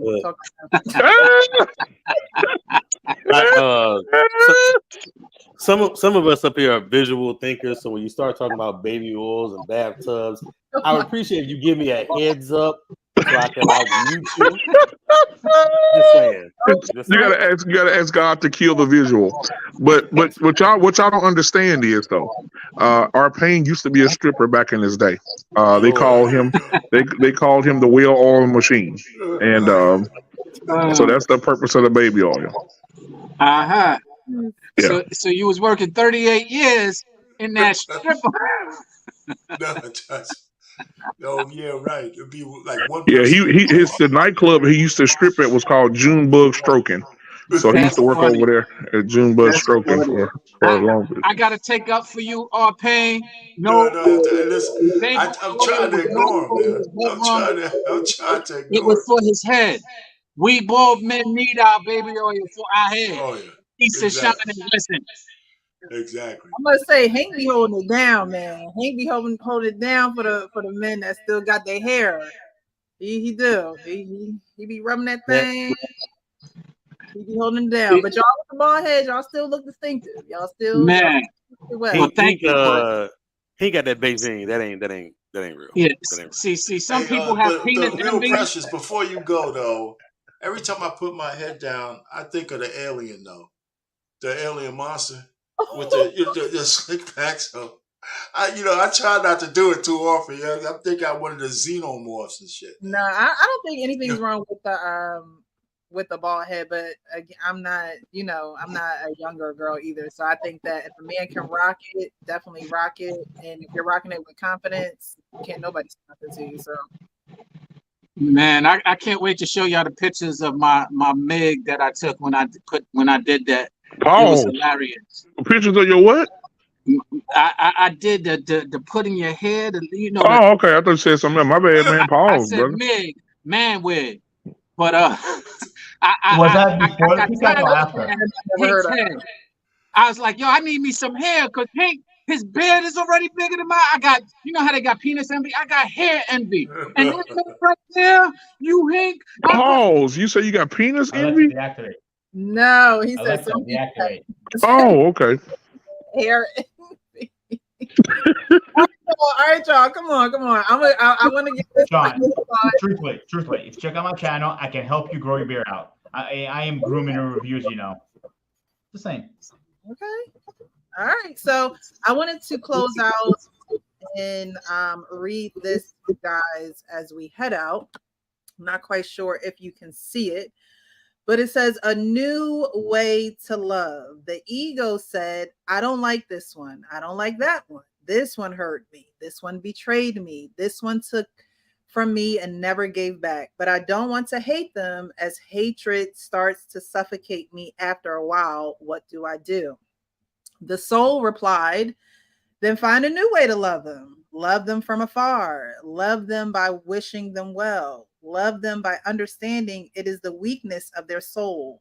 Love them by understanding it is their pain and fear. Love them where they are. And love them by asking for God's love, strength, and wisdom to reach their soul." So I just wanted to close out with that, because a lot of times we can get so caught up in our ego and so bogged down with every excuse in the book, when sometimes we just need to do it a little bit differently. Sometimes we just have to change our mindset. Sometimes we do have to seek after the love of God to actually be able to open our hearts to love other people differently. So I wanted to close out with that one. It's called A New Way to Love. So guys, whatever you do, don't stop loving. And if the way that you are loving is not bearing fruit for you, you may want to look at the seeds that you're dropping and seeing if they are actually worth bearing fruit, or if you're having a lot of dead fruit come from them. And if that is the case, I don't know, maybe go to a different field and plant your seeds, or go to a different woman, or have a different mindset. But don't stop doing what you want to do because something is not working out for you. Find a new way to love. Okay. Thank you, Precious. Oh, you're very welcome. I appreciate you guys. I appreciate those who were on the panel, who are no longer on the panel. Fantastic. It was fantastic. I keep wanting to call him Spectacular. Is that one of the what's that group? Yeah, with the brothers. I know you talk. I'm talking about. You know, ain't from one of them Florida. Spectacular. From Florida. Pretty Ricky. Pretty Ricky, yeah. Yeah. But even all of the perspectives, I really do appreciate it. No one is above being able to learn something. And if we're going to be in this world with those who may not want to get married on paper or the traditional way, we do have to see how they think and look at life as we're all here together, dwelling with one another. And as long as we can come to an understanding, maybe we can change the perspectives of others, if we keep coming together and having, these conversations. So I really do appreciate you guys for showing up and being a part of the conversation so that we can, further, Black love, because we love Black love, and it may not work the first time, but we're gonna work to make it work. And so that's what I appreciate you guys for continuing to do the work and showing up. So thank you so much. And I'll see you guys next Monday. Y'all know I always end my lives with be real with yourself so you can be real with others. You guys have a great evening. Have a good Tuesday. Bye-bye.